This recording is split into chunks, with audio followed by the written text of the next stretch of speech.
Beautiful. You're a very beautiful man. I'm not gay, but if I was, I'd do this.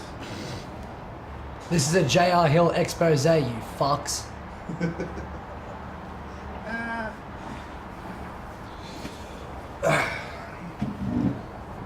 I good there, man? Your Yeah? face is actually quite dark. Yeah, that's fine. Is that because he's black? That's fine. He's like the main point. The lighting looks good on Mason, that's the main thing. Yeah. Yeah. Yeah, what the lighting?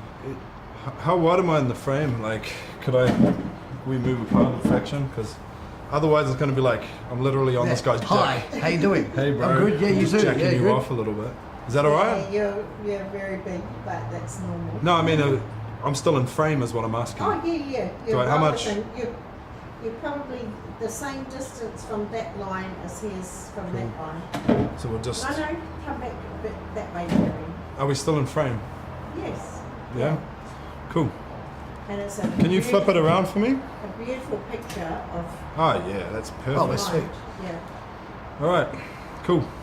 Alright, so... Ready, action, camera. Hello people, I've got a great friend of mine, Mason Chase, prominent musician here on the Gold Coast. I've known this man since, I'm gonna say, geez, the early 2010s, probably like 2011, something like that. He was a chubby little kid doing live gigs throughout all the Gold Coast pubs, and he just had this booming fucking voice, a beautiful fucking voice. I was just in love with him straight away, in a non-gay way, well, kind of gay way. And This thing started off great, hasn't it? but yeah, it went there straight away. Yeah.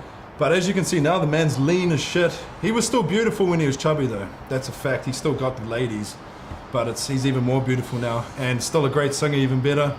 Doing a lot of live gigs still throughout the Gold Coast, and yeah, like doing solo albums and even producing his own stuff. Mason Chase, thanks for being here, buddy. Thanks for having me, Jeremy. Thanks, bro. That's good to be here, man. So It's been a while since we've seen each other, actually. Yeah. When would have been the last time? She would have been a few months at least. Was it that long ago? I'm thinking so, when we did my last little video. Yeah, but we got on the piss a few times after that. Oh, absolutely, that's the standard. That's just how things go. That has been a little while though. Yeah, bro. It's So been a couple of months at least.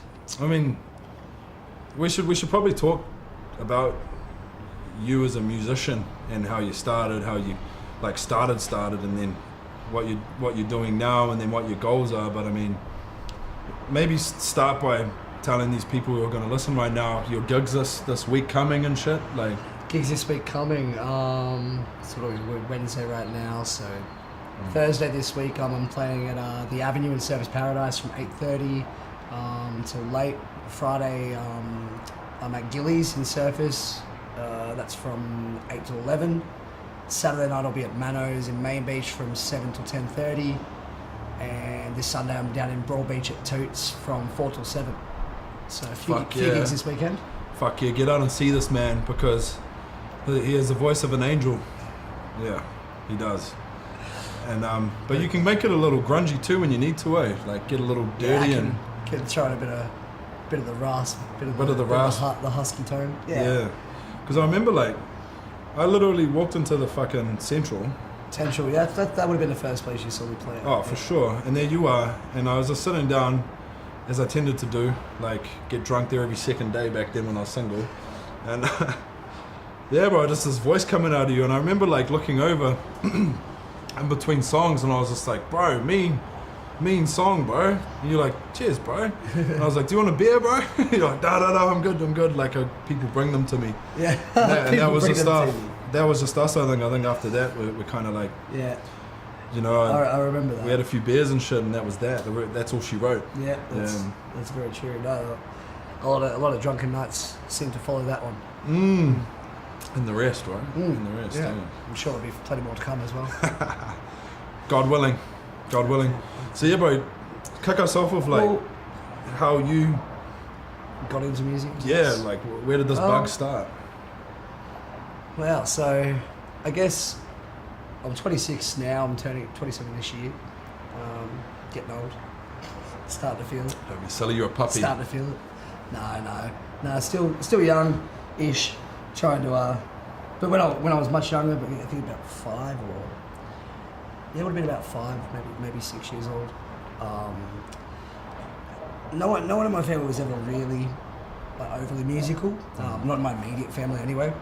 I didn't find out until much later. There was a couple of people throughout my family in a tree that were indeed a bit musical, but no one in my immediate family. But when I was about 5 or 6, I vaguely remember this, but my dad and my mum have told me the story a number of times. But I was at my grandfather's place, and we were there for a barbecue, and Dad had a few piano lessons, for a couple of months as a kid, and never did anything with it. Only went for a couple of months, and still to this day, he only remembers how to play 1 or 2 songs, very basically on the piano.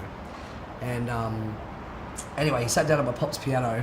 My pop had this beautiful white baby grand piano, and my dad sat down and was playing Neil Diamond's Sweet Caroline. So he's playing that song, and apparently I was just standing there next to him and I was watching him play it. And after he finished, he got up from the piano, he left the piano lid open, he walked off to go to the esky to grab himself a beer. And he's told me that this is the story, that I've come along to the piano, sat down and just played the thing from start to finish. That song that he just from hearing it, just from hearing and watching what he played. Apparently, I watched him. He got up and left. I sat down and I started playing it from start to finish. And he just looked at me and said, "We've got to get you lessons." He goes, "That's not normal." So it was it was a natural thing. I think it was an instinct. I think I just had an ear and an eye for it. Like I am, I find it's quite a useful tool. My ears are. Yeah. I feel like they're pretty tuned in. I can hear a song once or twice and you just feel and know the beats and be able to to mimic it back, or be like a parrot. Yeah. Bro, I don't have that. No, I don't have that at all. Like a bit of a photographic memory as well. I do have a photographic memory, but I don't have that what you just spoke of for music. Yeah, so I guess it's just an ear for it. You just sort of hear what key it's in, hear the beat. Yeah. And you can sort of. That's fucking amazing, bro. So you play the piano now like a gangster or what? Yeah, so I'm not actually a singer or a guitar. Like I am now, but I never was. I started out playing piano.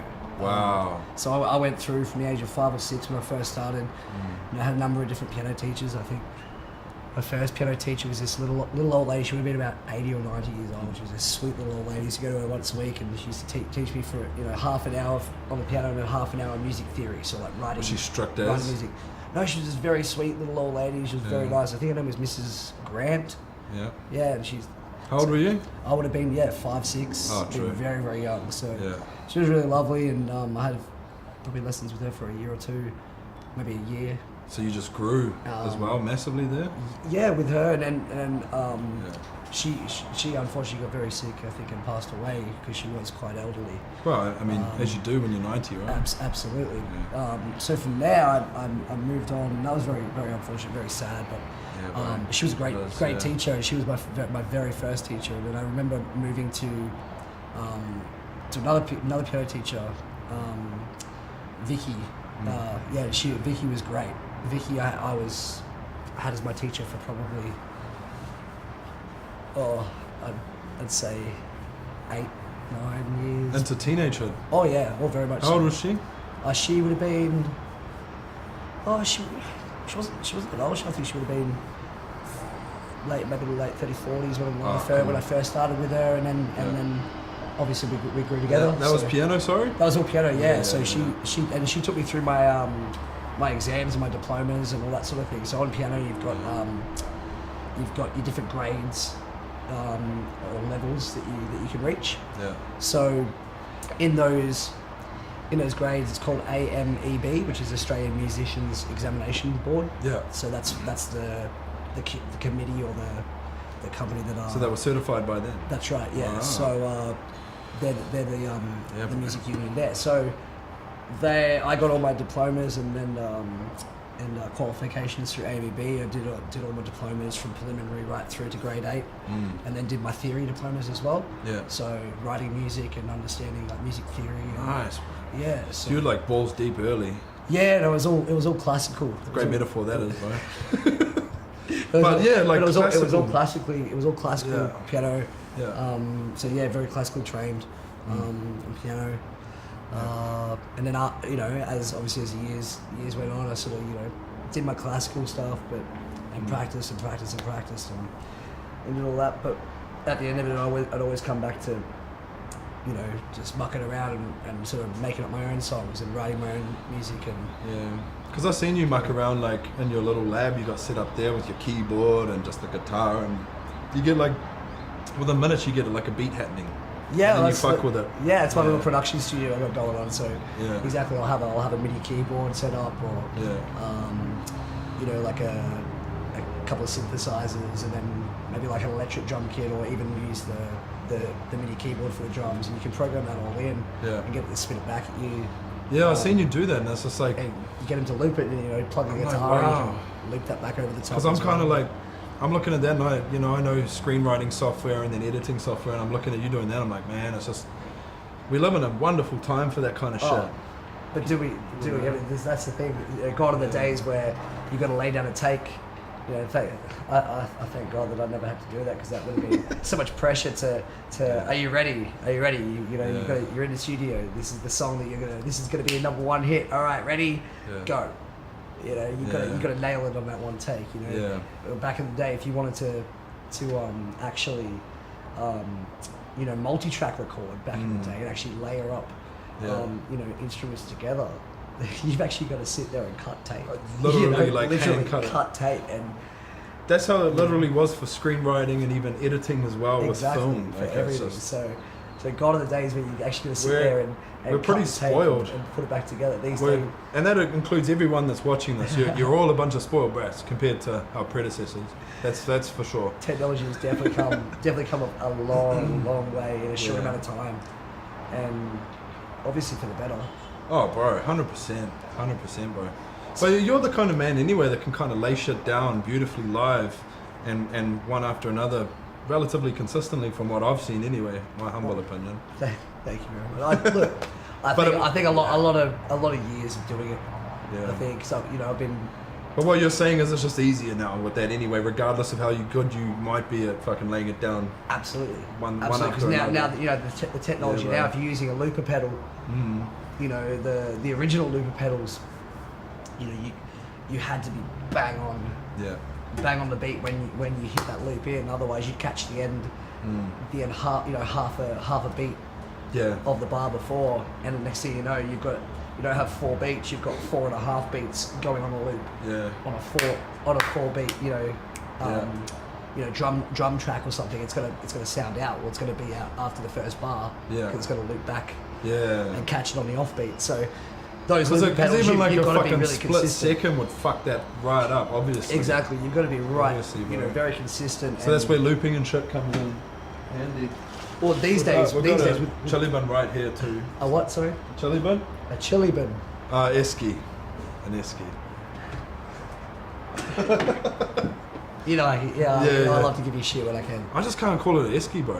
Like, I call it a chili bun all my fucking life. So it's like, but Not even. not even. Yeah. And is that frozen? Nah, No, it's just icy cold. just icy cold.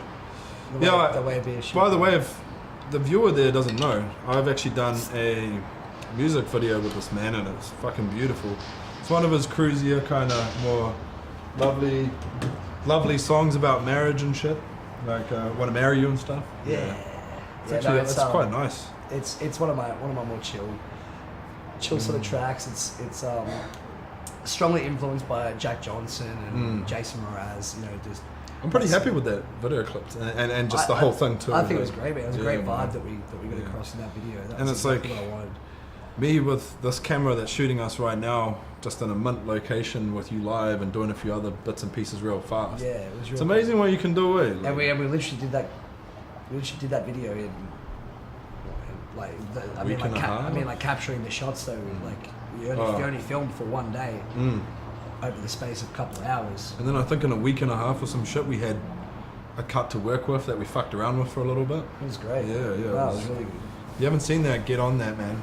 That's on my YouTube channel and Mason's YouTube channel. Yep. Jump Like on mo- YouTube. What's your channel? Just Mason Chase. Mason Chase Official. Mason Chase Official. And I'm just J.R.Hill. Should be So, Jeremy Reese Hill though. Get my middle name in there. But, Do the promo. yeah, do the promo. Jeremy Reese Hill. Where is it over there? This side. This side. Yeah. Yeah. I got that made in LA when I was there. Yeah, no, So- I dig it. Yeah, thanks, bro. Thanks. But no, so what about yourself? What have you been working on lately, film-wise, Oh, bro, it's been creativity-wise? It's been full on, bro. Like this last year, since I signed with that studio, you know, that mid-level studio, Global Genesis Group. Shout out to them, Global Genesis. Thank you for everything so far. You know, obviously they took my first feature film. Have you seen that yet? I have seen it. Yeah. You liked it, eh? I loved it. Yeah. It's pretty I gangster. thought it was great. Pretty gangster. I thought it was great. So they picked that up and they're you know, like they're distributing it. I think that's off to China next week. The Chinese have like grabbed that, like whatever distribution channels they have, which is That's great. fucking pretty awesome considering the Chinese are very particular and only have a set amount of non-Chinese films that they release in their own territories. Yeah, very much so. And I've got another project that is literally like still in pre-production. I've got a script. I've got like a pitch trailer. I've shot a bunch of scenes with local actors, but we're probably going to replace them with some of them, not all of them. Some of them will stay, which is great for them. If we can, God willing, get this fucking thing off the ground, which we're trying to do. It's the most difficult part. Always Oh is. yeah, the bureaucracy, because now it's like with a studio and we're going for bigger budget actors, investors, and we've been slowly but surely going through that and more versions of the script, like making it, polishing it, and they've given me their like commercial kind of ideologies to kind of govern it, which I kind of. How do you find that as a creative? Like, let me rephrase. You know, you said it's getting better and better. You know, like Yeah. like how do you find that as a creative? You know, I find it myself. I feel like I don't think I'm hard on myself, but then other people look at me and they're like, "You're way too hard on yourself, man. You need." Like, I'm hard on myself. You know, I'll too. show someone a track that I've recorded that I'm working on, or that I don't think is quite there yet. It's not quite finished, but they'll look at me and they'll go, "This track's ready. This track's ready." You know, and I'm sort of still sitting here very hesitant. You know, I don't know if I should release it. I don't know if it's ready. I don't know if people are going to like it. And is it the same for you with film, with writing? You know, with writing scripts, and you know, do you think are people going to like this? Like, when I'm writing a song, I don't think, oh, are people going to like this song? But when it comes down to the actual production stages of me Most recording the definitely. song, and then you know whether I should release it, you know, to the public, Yeah. let them listen to it. That's when you really start to think. That's when I right? start thinking, you know, is this good enough? Is it going to represent me I'm exactly the same. in a positive way? I'm exactly the same. I don't even. Well, you know, like with this last one I've written, I did have some commercial aspects in mind because it's like this will sell. But during the writing process, I'm like, nah, I want something that I think's gangster as fuck. Exactly. So And you I- write for know. yourself. That's Yeah, obviously yeah. always And then write it's for like, yourself. and this is the same with short films and stuff. It's like, this is mint, and then you throw it up to a few actors who, you know, like if you're a relatively good writer, the actors are usually going to like it, especially if you're unique, right? And then, Right. but then you shoot the fucking thing, and then it's like, then you start thinking, oh fuck, when I put this together, are people going to like it? Like, because in my head when I wrote it, it's the most gangster fucking thing ever. But when you shoot it, thus far, nothing has been as good as I thought it would be in my head, apart from my first feature film, which was very close. Like, that was very close to what I envisaged it to be, Yeah. which is fucking... No, kudos to you. Fantastic. Thanks, that was bro. a great. But yeah, with this next one, it's like, there's a lot of bureaucracy, which is natural, obviously. And we've been talking with a lot of investors. The investment process looks fantastic. Like, we got people interested to put in money, but we're still going through new versions of the script. And I've kind of like, to be honest, it's like I've been given advice from this mid-level studio, and like a lot of it's been incredibly helpful. Some of it I'm kind of like, nah, and then we kind of butt heads a little, and then, but then we'll find some common ground, and then I'll do another version. It's like, man, this is actually getting better. And yeah, now we've got I've got fucking entertainment lawyers looking at all kinds of investors' documents and shit. So it's getting real, bro. But it's still like a fucking moving one step at a time in what is a fucking huge process now. Because it's not just me throwing some cash down and making a film. It's like getting investors, getting bigger actors and actresses and fucking crew members on board and shit. And I'm already involved. Teams, all that sort of stuff. And I'm already involved with the fucking studio, so they want to look at everything. So, but I love the whole thing. I love it all. Like, obviously, it's what we do. That's what we do. Yeah, exactly. Bro. You wouldn't do what you do if you didn't love it, right? Yeah. So things are going really well, bro, and I've been fucking busy as fuck. But I mean, I think that's enough about me. We're here to talk about you. So let's get back on that. But thank you for thank you for asking. Super. Thanks for asking. Yeah. So yeah, bro, I think we got kind of to a stage where you're kind of like mid-teens and you'd had like 2 teachers that were mint on piano. Yeah. And then it's like what from there? It's kind of like, were you predominantly piano based and then kind of looked at other fucking... Man, I was always piano based until I picked up guitar at probably about 14. Yeah. 14, 15. Would have been around grade 9, end of grade 9. Yeah. Fuck, that's so cool. Something around, but it would have been around then. Because I would have got I was in my final couple of diplomas or diplomas in piano. Yeah. Or, just like independent from that. From ABB. Yeah. So they're a massive organisation. Bro, that's so gangster when you're like 14 or some shit. Yeah, so I got all my. So you're basically getting like a black belt in piano. I guess that's an analogy you can put it to. I guess. Yeah. But yeah, so I was working towards that. So yeah, preliminary, which is kind of like preschool or like your prep. Yeah. You got grade 1 all the way through to 8. Yeah. And then you got your letters. Yeah. After that, so I went 1 to 8, and when I was probably about after I did my 6 or 7, I think probably after 6 is when I picked up the guitar. So I think it would have been my 14th birthday. My grandfather, the same one that had the piano at the house that my dad played at, the same pop. He gave me for my birthday one year. He gave me a 12-string acoustic guitar. Wow. And he was like, "Oh, you've learnt the piano, you smart ass." He's like, "Here you go, learn that." So I was like, "All right, I will." So I sat in my room and I taught myself how to play guitar. How long did that take? A while. Not gonna lie, it took a while. Well, you didn't have YouTube back then, right? So it's it was still around. Was it? Yeah, of course, it's still around, but not the way it is now. Where I forget you're a youngin' compared to me. YouTube was always around, but it was just never really used for. Oh, it was. I never really used it to learn how to play an instrument or anything like that. Basically, all I did was just grab a chord chart off the internet, which you can type into Google, guitar chord chart. Thank you later. It'll pop up, but basically I just grabbed that, and obviously I already had a very comprehensive understanding of music from my years that I'd already done. Well, I mean, piano. If you prove yourself on piano, then what? In theory, you could fucking almost do anything. Right? Well, in music theory, you've learned music theory. Yeah. That's what I mean. So once you learn one instrument, it obviously the next instrument you pick up after that, it becomes. It's almost like learning to ride a different bike or some shit. Basically, Yeah, so but you already know how to ride bikes. Exactly. So it's kind of like saying, here's a Pee-wee 50. A motorbike. All right, now we're going to put you on a 125. Now we're going to put you on a 250. Yeah. Now we're going to put you on a 450. So every instrument you learn, it's sort of a little bit different, but it's the same grasping concept, I guess. Where you're still producing music. You're still going to be in a key. Yeah. There's a tempo, there's beat. So basically, guys, what we've gathered so far, by mid-teens, Mason was basically like half Mozart, half white Lenny Kravitz. And he was ready to take on the world. Yeah. And just wanted to get away. Just wanted to fly away. I want to get away.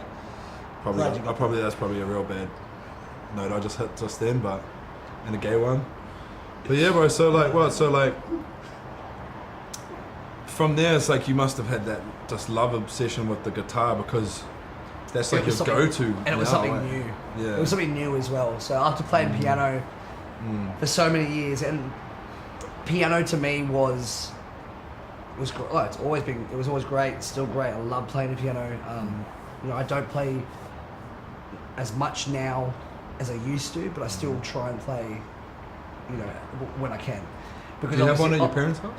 Yeah, so I've got so that's what happened. So the next year, I think it was two maybe 3 years later. After my papa got me that 12-string guitar, I taught myself how to play guitar. And obviously, when you start, I'm sitting in my room playing, you know, Pete Murray and Pink Floyd and I love Pete Murray and Dire Pink Floyd.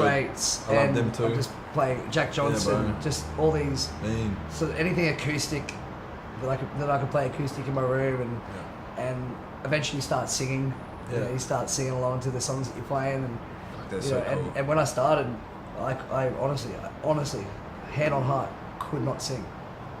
Really? Could not sing. Come on. No, hand on heart. Bro. Because I just remember you as like this. I'm pretty sure you were 18 or 19 when I seen you for the first time, and you just had this encapsulating booming voice that just took over the whole place, and it's like, you know, I looked at you and just like this, you know, like pretty normal looking dude at the time. Obviously now you're like Johnny Depp and shit.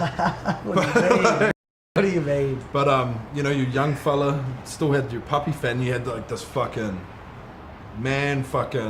rock fucking voice, bro. I think that's just. I don't know. Yeah. I really don't know. I'm a self-taught singer. I never had a lesson on guitar. I've obviously, like I said, I'm self-taught. Never had a vocal lesson up until just recently. Should we just get some more intervention to see if there's any areas you can kind of... Basically, Yeah, I knew there was a few areas, because I'm like, as a singer, I know what I'm doing in myself. I know what feels right and what feels wrong. Okay. But to go to someone, Ty Shatari, great singer, amazing vocalist, great singing teacher. He's the one that's been... Tasha. Apologies, Tasha. No, Tasha, she's fantastic. She's probably lovely as well. She's very lovely. Yeah. She's from your homeland. Me? Yeah. She's a Oh, Kiwi as well. kia ora, Tasha. Yeah. Yeah. But she's great. She plays around the place as well. Amazing vocalist. When I say amazing vocalist, I mean. And what, she just knows like how to hit those levels or whatever it is you guys. Yeah, she's very, very, very great at explaining things too, and that is sort of why I wanted to go and get vocal lessons, was to basically just sing for her and get her to say, look, you know, and, you know, we had a few lessons. Over the span of a few months, 6 months, I don't know. It was great. Whereas we got to that comfort level with each other, that in that relationship where she could say, because the thing is, singing for someone, people don't realize it can be a very vulnerable thing, because you're letting everything down. You know, No doubt, you're putting yourself out, especially in a live. Yeah, in a live setting, especially when it was just myself and her, you know, in the studio, just working on vocals and, you know, having a vocal lesson. It was just really... Well, it would have been even more like that for you with her, because you know that she's great, and here you are... Exactly, trying to be... It's like, here's someone who... they're in the same ecological niche as me. Exactly right. So, you know, it puts that, you know, subconsciously in the back of your And she's a head. woman too, and it must have been great to get a woman's touch just on as being a man too, like in terms of her philosophy on how you should be doing that. That's what I mean. So you know, and she's a little bit older as well. You know, she knows she's been doing this gig for a long time. Has been teaching people how to sing for a long time. So that's cool, why I bro. wanted to go to her, and she was recommended to me by a friend, and so I ended up going to visit her, did the still lessons and whatever else. But the biggest thing that she taught me was just the different placements in my voice, in my, you know, above my throat, you know, getting on my larynx, and then, you know, using your action. Your stomach. You got to use your diaphragm. Yeah. It's all about, and it's all about, and at the end of the day, it all comes down to breathing.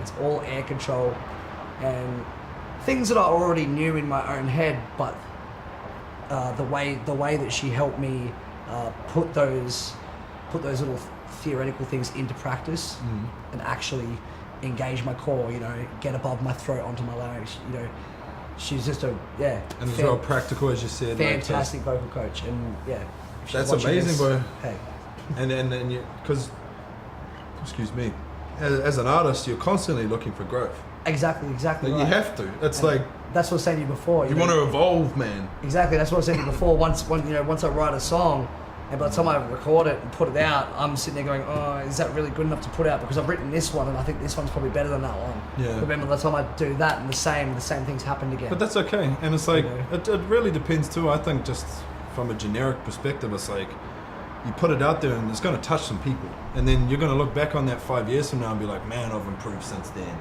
Exactly. But I'm sure actors and musicians and all kinds of people probably have had previous songs, films, projects they've done, and they've kind of looked back and thought, oh man, I've grown since then. But still, it's beautiful because it's that you capture that place and time, It shows you where you came from. It shows you that and it's growth. still art.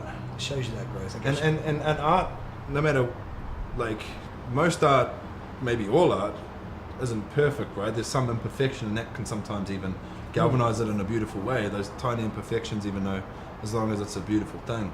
And yeah, bro, just that's so cool, man. Like, because that's kind of like every step I've fucking gone up, bro.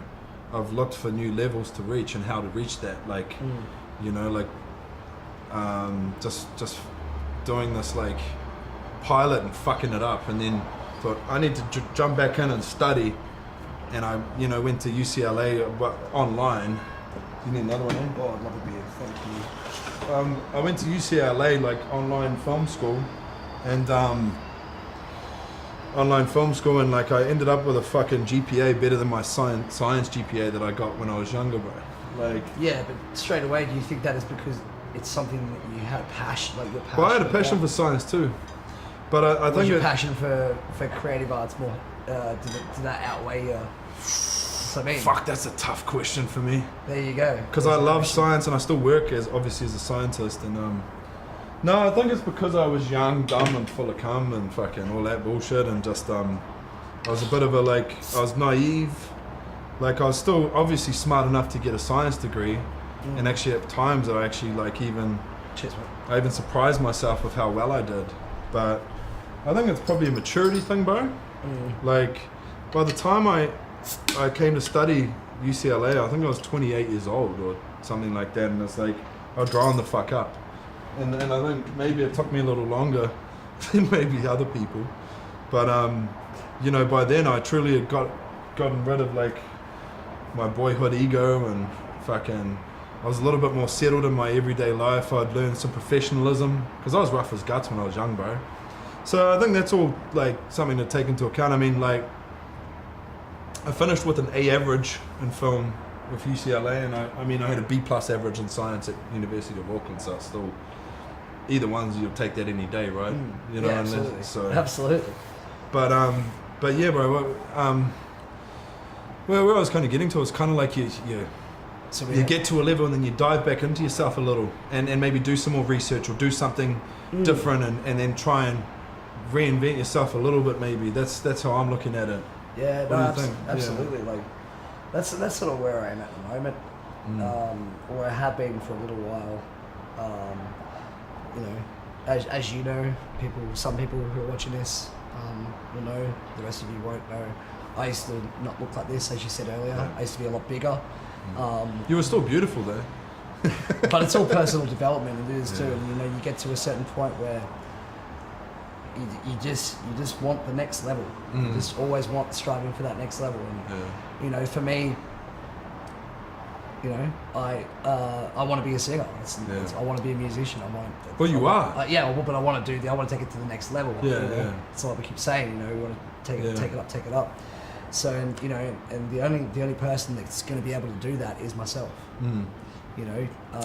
No excuses. Exactly. No nothing. Like, and that. I think one thing is too. It's like, I remember you telling me you sent that song off to an American production company, right? marry you or one of the other ones? Sent Mary to a couple of songwriting competitions. Yeah. And you couple of production. didn't you cop a companies. little feedback from them? Some of it wasn't the greatest. Oh yeah, no, yeah. I sent it to a couple of music blogs Yeah. and what do you call it? Critique, like just to get some feedback and Yeah. you know, like industry professionals that can give me some good feedback. You know, people that work in studios or you know. Co-produce stuff, or basically just have it in and have a knowledge of the music industry and you know what it takes to have a hit song and all that sort of stuff. So, And it's important, right? And then, like exactly, whether it's going to be positive feedback or negative feedback, as long as there's no such thing as negative feedback in my opinion. Really. In my opinion, there's no such thing as negative feedback because you know it's only how you interpret the feedback. So and if it's a little bit. If there's an element of criticism to it, it's like criticism. For me, That's what I want. constructive. I want constructive criticism.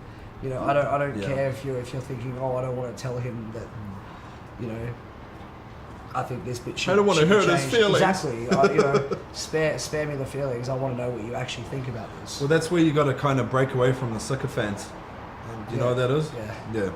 And like, sorry, of course you do. Of course These guys you do. might not though. Sycophants, look it up.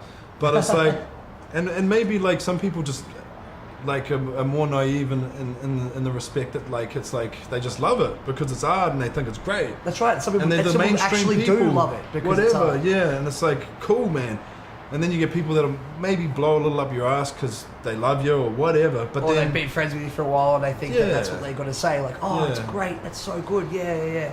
If you don't actually think it's good, don't tell me that. that's why I'm so lucky, bro. Growing up in West Auckland, like the people in my close circles will tell me straight away if something's That's what I shit. mean. I've got people around me now. Love you, people. But what I was getting at is as well, like with those industry professionals, sometimes the commercial elements for them can kind of like fuck with their brain a little too. So it's kind of like, this is just my opinion, bro. It's kind of like, yeah, that's great constructive criticism, and it's like, or any criticism I've encountered anyway, it's like kind of like, okay, look at who it's coming from, look at what it's about, check that on myself. Like, what are they criticizing? Maybe I can improve that. Do I agree with them? Even if not, I still look to improve on that aspect because they pointed it out. You know what I mean? Exactly. Because sometimes you might be like, I don't agree with this motherfucker. But I know You exactly. know, But at the like- end of the day, you don't take it personally. No, it's kind of like, It's not a like yes, your creativity might be an extension of you. You might have created this and put yourself out there on the line. But at the end of the day, you know, you can't take what someone's opinion of what you created. You know, you could have built a house and someone goes, oh, love the house, but don't really like the color. exactly. You know, And everyone's got a different take on anything. Exactly. Everything. And you can't be mad at someone for having their opinion. Everyone is entitled to their opinion. Exactly, they and has are. the right to voice their opinion. And the freedom thing of speech. freedom of speech, there you go. But that's the thing, like I want people to say to me, you know, oh, I love this, didn't like that at all. Yeah. You know? See, as an artist, Thought that was a bit from my perspective, it's like, do I agree with them? And if I don't, I still look at what they're saying and look for improvement in that area. Because I think it's important. You know what I mean? And I still think it's important to kind of keep a personalized, unique part of yourself there without letting yourself be too fucking galvanized by the commercial aspects exactly. of it.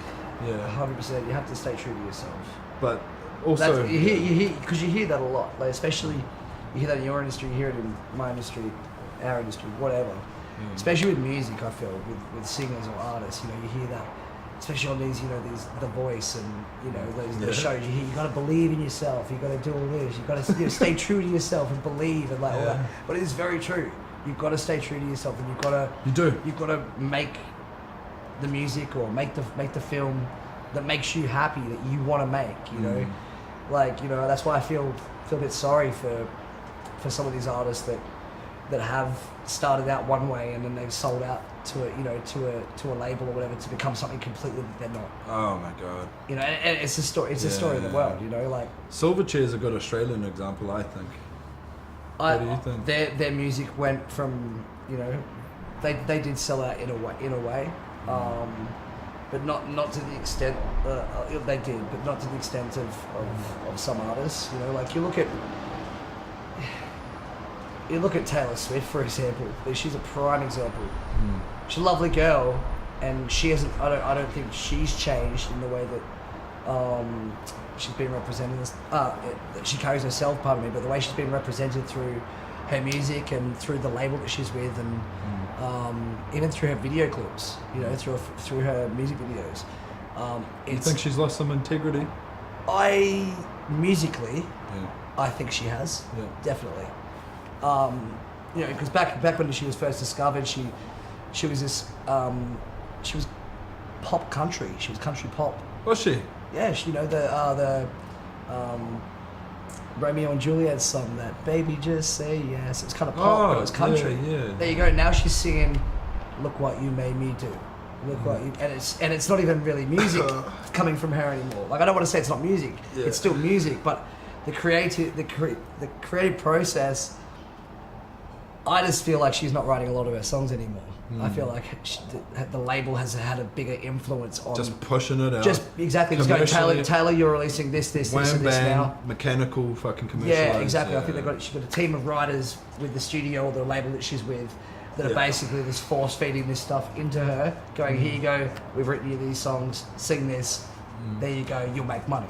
And I suppose it's like, from my humble perspective as an artist, it's like, you gotta ask yourself, like, what is important to yourself? It's like, exactly. What do you want to fucking do?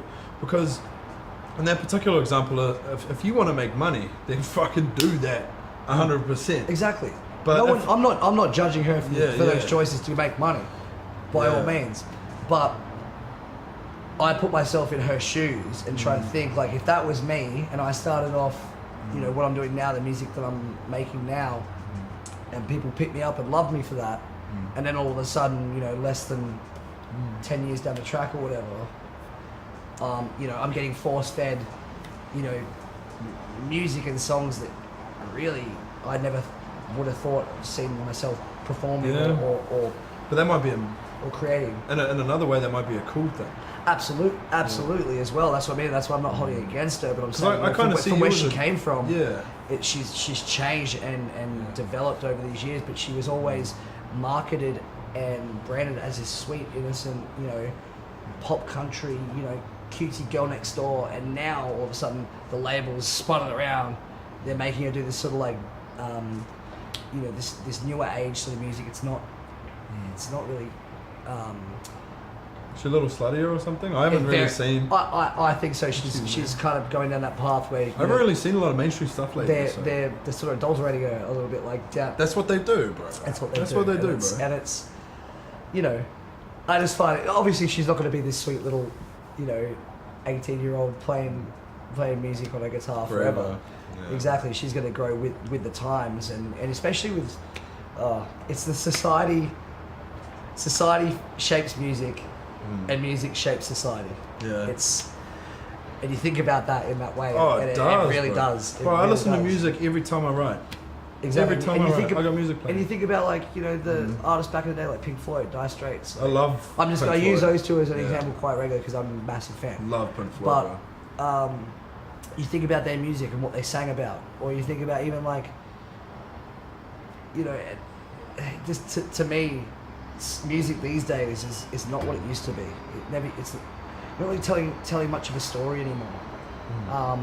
With good humble messages, wholesome messages. Lost some artistic integrity. You're saying. I feel like music as a whole has. And that's what I was getting at as an artist. It's like, what's important to you? Because if it's to make money, then follow that commercial slipstream. Otherwise, it's like, are you just happy doing independent stuff? And then it's like there's a middle ground there too, where some beautiful artistic fucking shit, whether it be fucking film or music, like the bridge can be mended together. It could go either way, yeah. And you can kind of like amalgamate the two and make money from something that still has some artistic integrity there. And create meaning. I fully believe in that. Yeah, no, I completely agree with that. And that's what I was thinking too with all this stuff that's going on in my world right now. It's kind of like, I'm thinking, man, this could go big. It could go big. And I'm thinking, but to be honest, whatever way anything goes, I'm going to be happy just making some fucking mint films. Doesn't matter what kind of films they are, as long as I'm like making films I want to make them. Like, I'm going to be like artistically satisfied and just like loving it. And even if it's just like, you know, in theory, I'd love to get it out there and it be a blockbuster hit and make all the money in the world. But then again, if I can connect with X amount of people and they like, it changes some people's perspectives or lives even, because films can do that, music can do that. Absolutely. Then I'll be Creative happy. tools. It's like some kind of outlet. I just have to fucking turn the tap on sometimes. You Exactly. know what I mean? Yeah. That's exactly, man. I think I feel like you're similar to me in that regard. Like you said, with creativity, you gotta sort of just unleash it and get it out. You know, every now and then, whether it be writing a script or you know, even just drawing up some storyboards or something. Like you have something pictured in your head, like you know, you got it down. Same with me on a guitar or on the piano or lyrics. Do you have heaps like, of music that hasn't made it into songs? Just fucking files of shit. Yeah, I've half done shit. Or I've what? got hard drives and Me hard too, drives. bro. With scripts. Yeah, so Yeah, I've literally got books. Got books of lyrics. I've got I've got on my notebooks phone and right notes. now in my notes. You go through my I notes. got that on my phone too with it's film all, shit. It's all just Like I got it's notes all on notes just- on notes yeah, on notes everywhere, stacks on bro. stacks. Fuck. No, And it's just- like the fucked up thing is, in a great way, it's like I might come back to some of them and be like, you know what, that I can put in this. exactly. You know, like But that's the thing. yeah. And that's the thing. Nothing you ever produce, whether you write it down in your notes on your phone or you actually turn it into a song or a film and you put it out there to the world, whether it makes it to the world or not, it's still usable to you and it's still. How do you feel about that stuff? Because for me, it's like I think there's some stuff I want to make, and there's no possible way I'm going to be able to make as much as I'm going to make before I die. Like I'm going to be able to make a select amount, and there's going to be a whole bunch of fucking amazing shit still in notebooks, still simmering in my brain as I take my last breath, and it's kind of like, but that kind of also makes me humble and appreciate the fact that I'm going to be able to make some of it. How do you feel like that? It's very, very, very, very funny that you brought that up. You know, I was actually laying there in bed, a couple of nights ago, and it's probably a week ago, thinking the same. Were you naked?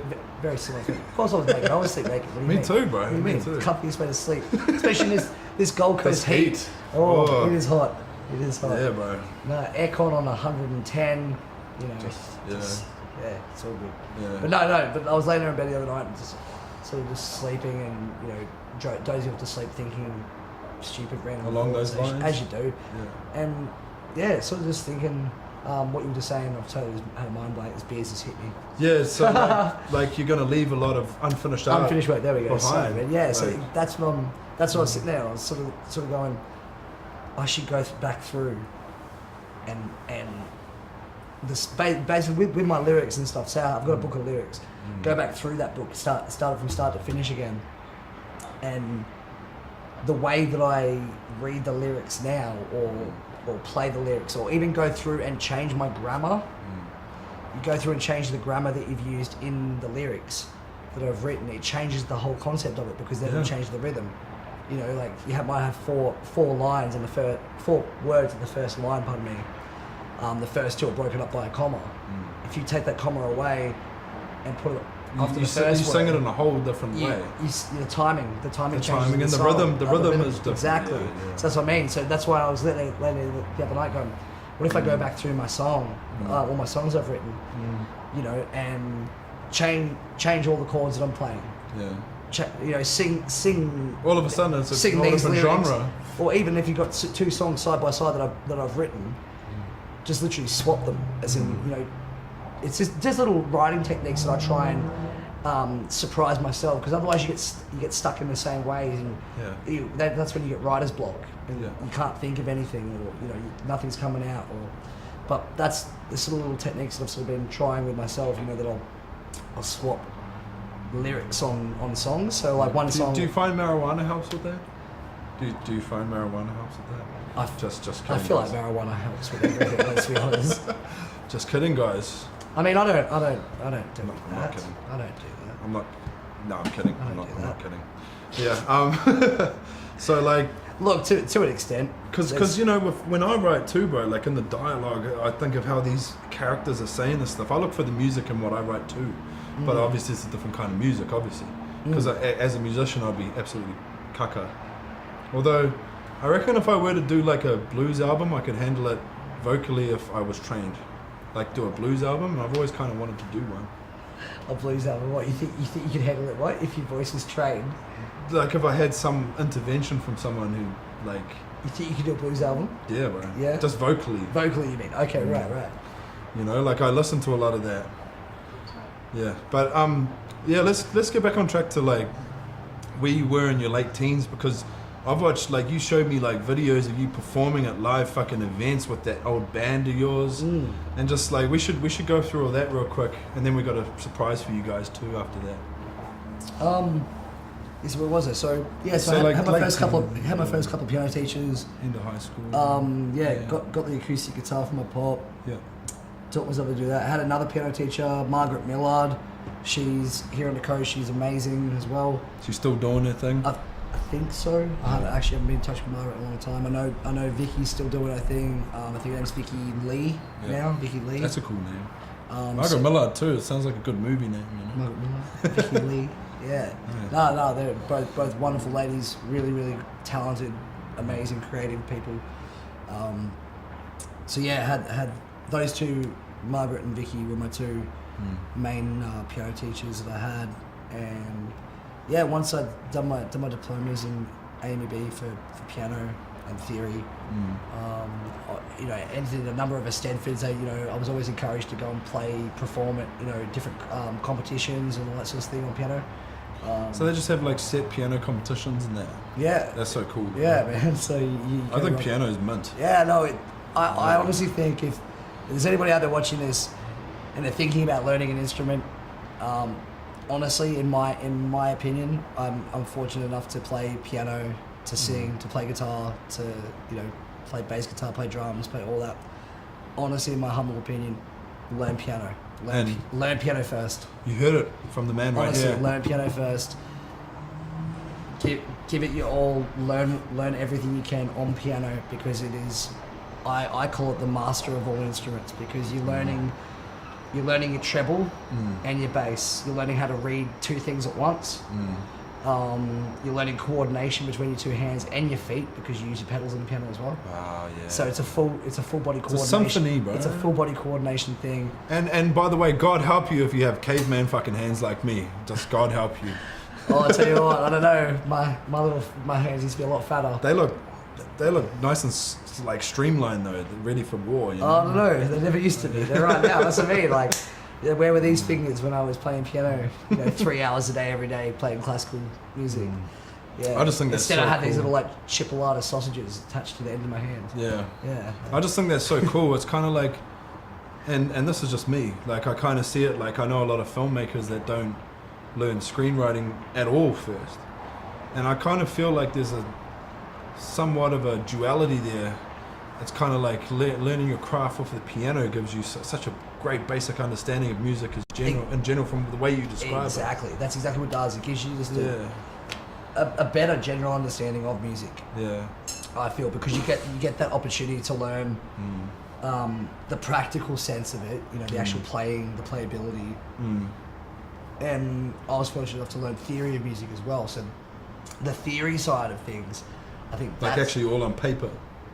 Exactly. So knowing your key signatures. So what notes work with what other notes and what are going to clash. And I'm speaking very layman's right now, but but your key signatures and your tempos, and I can kind of connect with that, because I actually had to study music in 3rd and 4th form, and I remember getting like 59% in music, and I'm just like, and I was really happy with that, because musically I'm fucking just, there's no instinct, there's no talent, there's no natural ability there with me at all. It's probably why you like my music. No, that's I think you're a great performer. I feel like, if we're speaking honestly, which we always are, you and me, we always speak honestly. Sometimes brutally. Always brutally. But I know that I'm a better musician. I'm a better live musician than I am on a recording. In a studio. Although track. you're growing in that aspect though, because you've got your own little studio that you of course gave me the honor of being in that time. But that's it too. It's like you're learning that. Like I said before, it's like anything. The more you do it, the easier it becomes. But that's all systematic too though. Like a live performance for you is like, it's like me writing you know, it's like ducks flying. You know, Yeah, it's kind of like, it's just natural. It where, just happens. where something like that is like a studio vibe. It's kind of like a little bit more mechanical in a way. Is, but and- it's and- necessary. and it is exactly Yeah, right. bro. And that's where it comes to. You got to sort of separate yourself like mentally from that, and you know, and understand yourself that live you can't stop. You can't be like, oh, do that take again. Yeah. You know, you gotta get on top of your breath, make sure you're ready, and then go. Yeah. You know, that's it. So once that happens, and it sort of takes over, and then the next song you don't really. After the first song, I'm on autopilot. You're in, it's all instinct. I'm into it. Like, it's all yeah, instinct. Exactly. But when I'm in the studio, it's almost like every time that's you know you hit that reset. So like Yeah. you might be like, all right, take one, boom, hit the take, and be like, all right, stop, hold up, let's go back and do it again. It resets you mentally, and it's sort of almost like, oh, Yeah. it's almost like a step back. Where Yeah. you're like, oh, okay, go do that again. So you have to prepare yourself again. Yeah. And whereas like live, you know, I feel like you stop thinking. I feel like there's less pressure too, because although there might be people there watching you perform, Yeah. there's, you know, that there's not a microphone right there, you know, in your face, or there's not someone sitting on the other side of the glass, you know, watching you behind a control board, you know, going, all right, this is going to be the take, like, you know, you're on the clock, you know, that's Systematic. That's what, like you said, it becomes Vibe. it becomes very mechanical. Mechanical in the vibe in a live place. It's like, I got to woo these people. Exactly, My personality's got to come out. exactly. You can finish up a song, and you can have a quick chat with the audience and be like, "Yo, Yeah. Did you want another one, bro? You're not just going yet, right, thank you, yeah. not just yet." Bro, one of the best live musicians I've seen, and he's a friend of my mother's, and even I call him a friend myself, is Tiki Tane, a New Zealand musician. Great and musician. What really got me with him is I sober drove my mum to a Byron Bay concert, and it's a different crowd down there, real alternative, yeah. bro.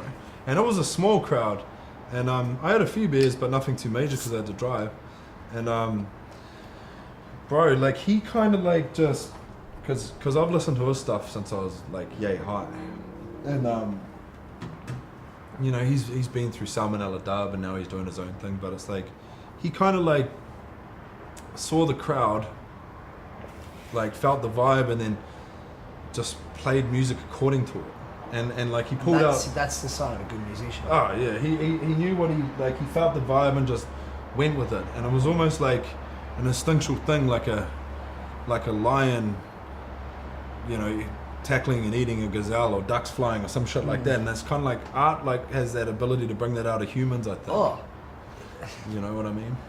I don't know if you heard this one. It just made me think of it just saying, but it's a little saying, kind of something else. I don't know where I saw it.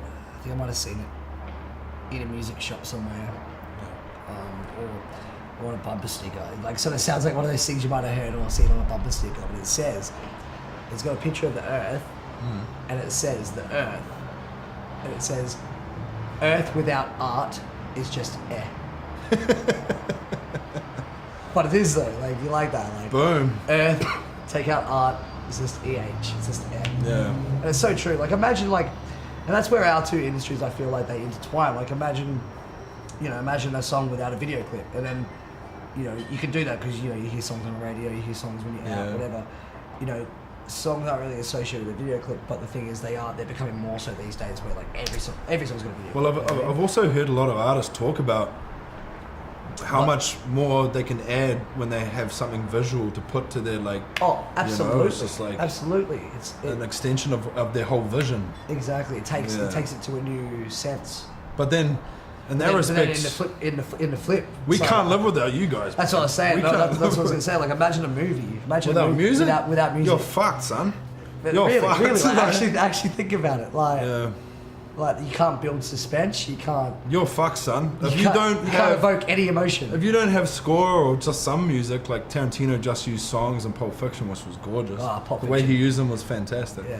But just score as well. Let's say like Shawshank Redemption, best film of all Yeah. time for one. Yeah. Like the emotional chords that come through, and the performances as well. Yeah, you The can't- performances was the Oh, That was like the first frontier, but then the music builds it up. You can't build that suspense. Like, you know, acting is going to build suspense, but A it's little bit of that score. it supports it, Ooh. exactly. You know what I'm talking Get your eyes. Gets the people gets going. Gets the people. It's provocative. about. Gets the people going. But yeah, bro. So out of high school or in high we school. keep doing this full loop, don't we? Yeah. So That's cool though. That's a beautiful thing about a podcast. We can go on as many fucking Tangents. tangents as we I want. like it. Well, But- look. So after that, got my started teaching piano a little bit, you know, outside of high school as well. Just on the side while I was playing gigs.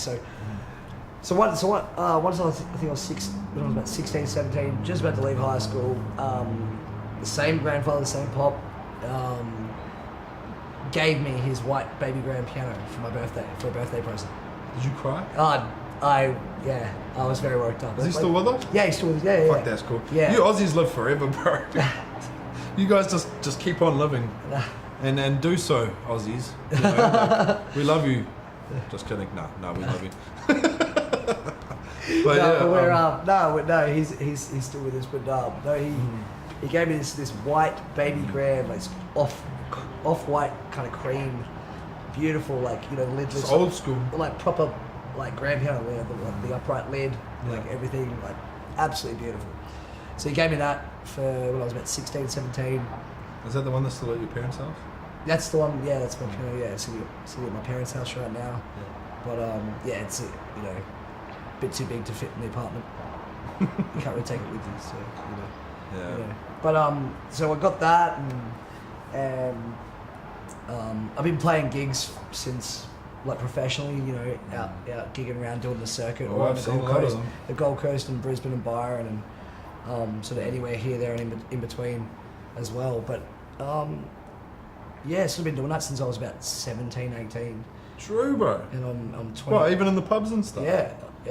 Because I know you're in a band, at least one band, right? Yeah, I was in a couple of bands. So gigs when I was at 17, 18, I'm 27 this year. So That was your first introduction to was 10 anything years. more than kind of like doing stuff with a teacher, or learning yourself, or doing stuff at home, well, the only real or competitions. that's what I was Yeah. going to say. The competitions was where I Got a live element where to I got to eliminate any nerve, or not real nerves, because you always have nerves. Yeah.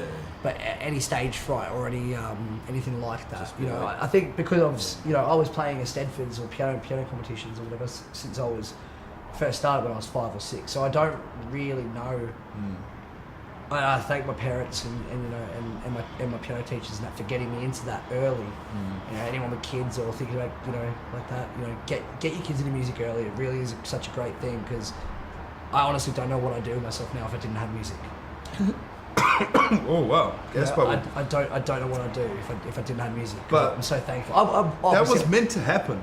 is what I was gonna say of before course. I let Some, go some from. kids, some parents Yeah. or whatever. Some parents get their kids into sports.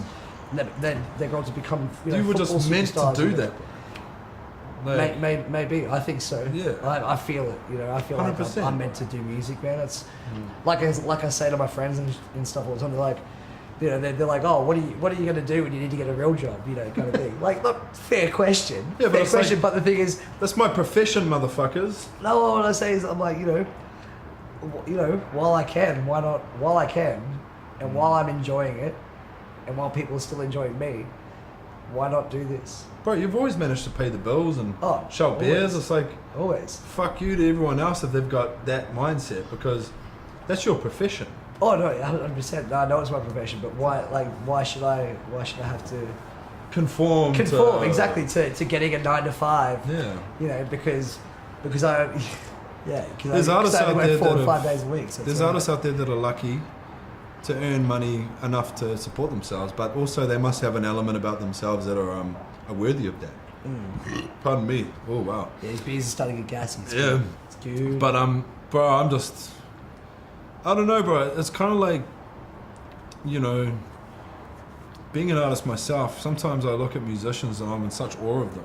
I've been in awe of you. I've been in awe of Tiki Tane, and other ones that I've had the privilege of being close to. You know, I've been able to see their process. I've been able to be live with them. I've been able to see how they kind of fucking alter a few things to kind of woo a crowd and shit, and just being a good live performer. And it's like, I'm just like, dude, I just don't know if I could even come close to something like that in terms, you know. So it's kind of like I just have that much humble respect for that, you know But that's what I the mean? flip side of the coin. You know, I look at what you do and I go, there's no way I could do that. I don't have the eye. That's what I do, baby. That's what I mean. That's what I mean. It's the flip side of the yeah. coin, man. I look at what you do and you look what I do. We're both in awe of each other and going, and that's why we work together. We've secretly been jerking each other off under the table, by the way. No, yes, you can see my hands. That's later when we're too drunk. But yeah, bro. So like, no, I had to get gay, didn't I? Yeah, you had to take it. That's me. But yeah, bro. Like J.R.Hill. J.R.Hill. Expose, you fucks. You fucks. But yeah, bro. Like, so you started gigging at 17 and shit. Yeah, like, you're still in 17. high school and you're gigging. Yeah, man. So I remember I was working at the Helensvale Bowls Club Helensvale. Yeah, I was working there because my mate, his parents were the general managers of the club. That's so cool. So my mate Daniel, he got myself Lawrence.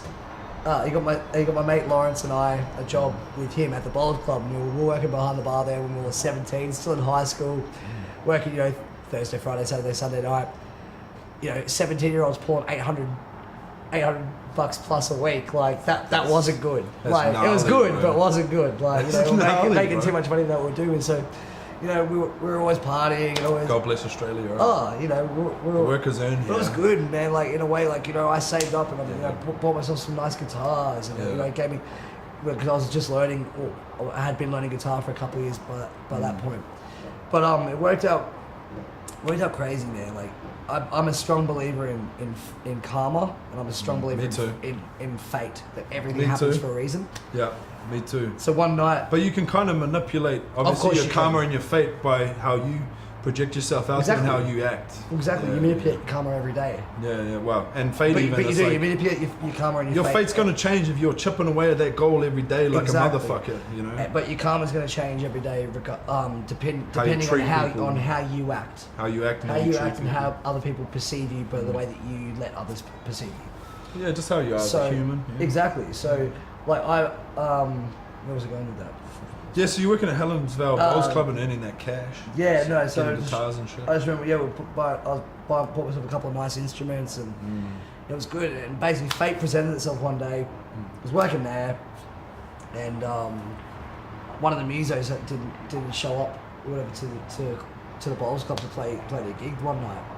And my mate Daniel knew that I played guitar because I'd always, literally, I was the guy at school that walked around with the guitar case, that walked around with the guitar case. Like, I was always, literally, my lunchtimes, I was either, you know, sitting down with my mates and we'd have a feed and I'd bust out the guitar and I'd, you know, play something and everyone would come and sing along and shit like that. Or I'd be up in the music room, like in a private practice room by myself with the door locked, writing music, headphones on, like writing music, like have my guitar plugged literally through my headphones, so I could literally just listen to my guitar straight in my ears, and or have a piano sitting there and just write music and write music and write music, and that's literally like. See, that's what defines a man or a woman. I think That's what defines a man or a woman, bro. It's like, it's not about just about what you're doing out there in society. It's like, what are you doing in the dark?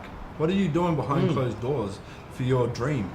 Because I tell you what you're describing there, and I know you do that all the fucking time. Yeah. And I'm the same. I'm working, bro. Most of the time, I'm working on stuff. Exactly. And it's so funny. Like, you know, even when I'm not working, you know, I'll be at a gig or something, or we'll be having. So you're kind of working in a way. Yeah, that's what I mean. But your mind never, like you said, like we were talking about earlier before this whole podcast. You know, your mind never really stops ticking away. Nah. And that's the beauty with me too. I'm very fortunate because if I'm lying on the couch watching a film, I'm working, bro. You're working. Because I'm a filmmaker. So Exactly. You're watching. technically, right? You're Yeah, watching stuff, so- you know. But that's so true. Like, I just feel like, you know, if you work at your craft every day and just that. And so what, you got this opportunity, it's like, Mason, I could just picture it now, your Aussie man, like, oh, Mason's a fucking fair income fucking musician, mate. Basically. Fucking get the cunt up there, mate. Is that basically how it went down? Oh yeah, more or less. Something like more or less. All like that. Yeah. No, but yeah, my mate was just like, oi, Paradise Dude didn't show up, you got to jump up and play. And I was like, I probably, you know, like I knew a good handful of songs by then, Yeah. but I'd never played a gig. I'd never got up. So it and was played like in front of swimming in people. deep water all of a sudden. It was, I'm throwing you in the fucking deep end without no life raft, no nothing. Let's see if this motherfucker can swim. And I tried, I kicked my legs and I swam. I went alright, you know, like that was my first gig. I would have been about 17 or so. That's cool. And, you know, and they literally said to me, if you can jump up for an hour, that'd be great. At least it'll keep a few, you know, most of the patrons here, like, they come down here to hear live music. There's no live music.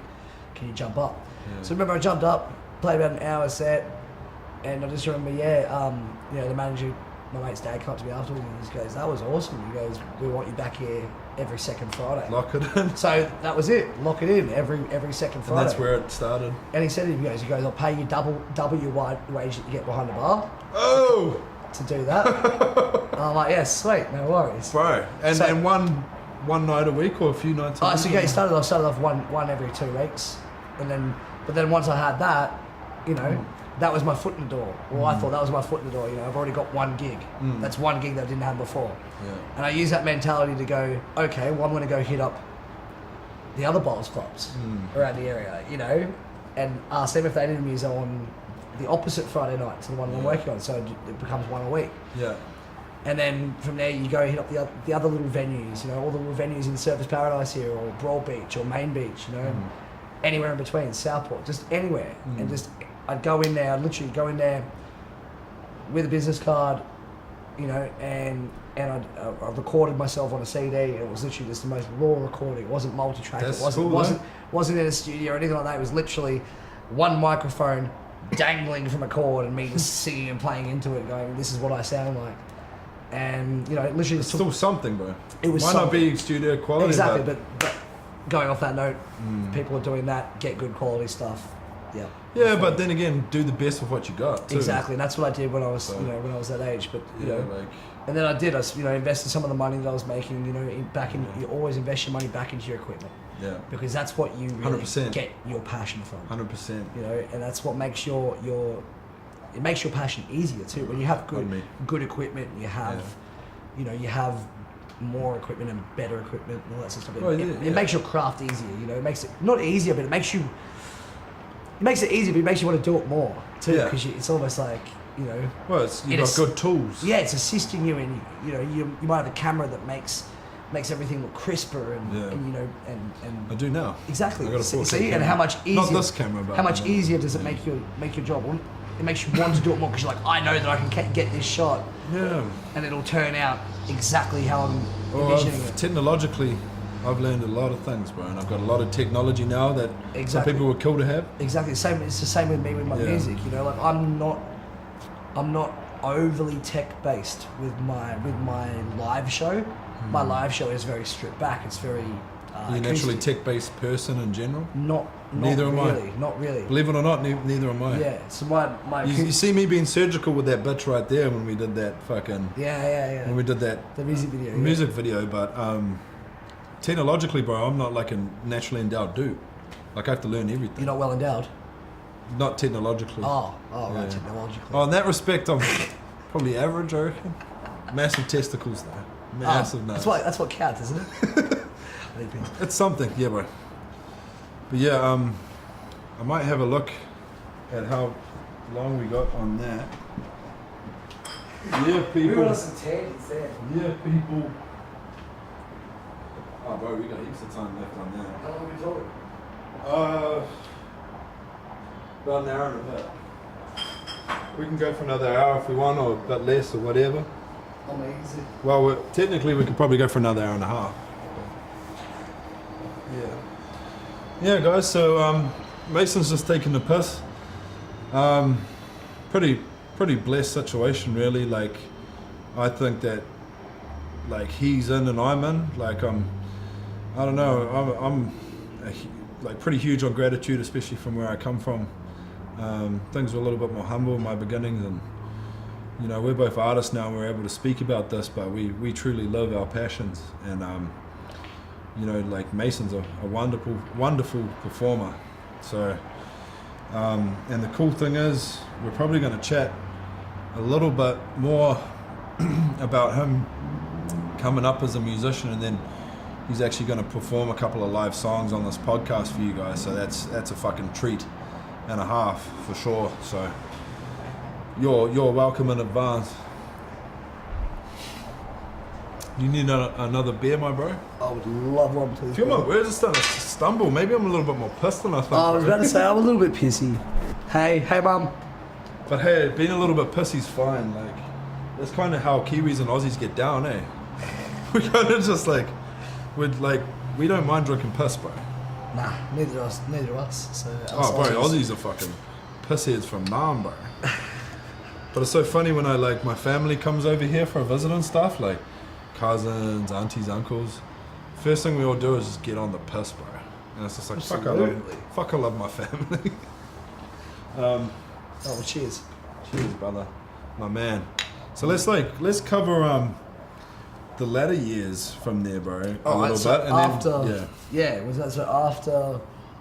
after high school, after I was, started gigging and doing all that, finished high school, then went straight to university, went to QUT up in Brisbane and did a Bachelor of Music in production. So actually the sound production, so rather than performance element, because I thought you had two choices with the degree, to go into performance or production. We already kind of knew performance, didn't we? Well, that's what I was kind of, what can they fucking teach you theoretically when you've been out there living there? That's what I was sort of thinking, not a waste of my time, but... Yeah, but it's more of a waste of your time than something that you don't know, right? It's not a waste of my time, but it'd be more use of my time if I studied the side of Jumped things into something you don't know so well. I don't know anything about. My man.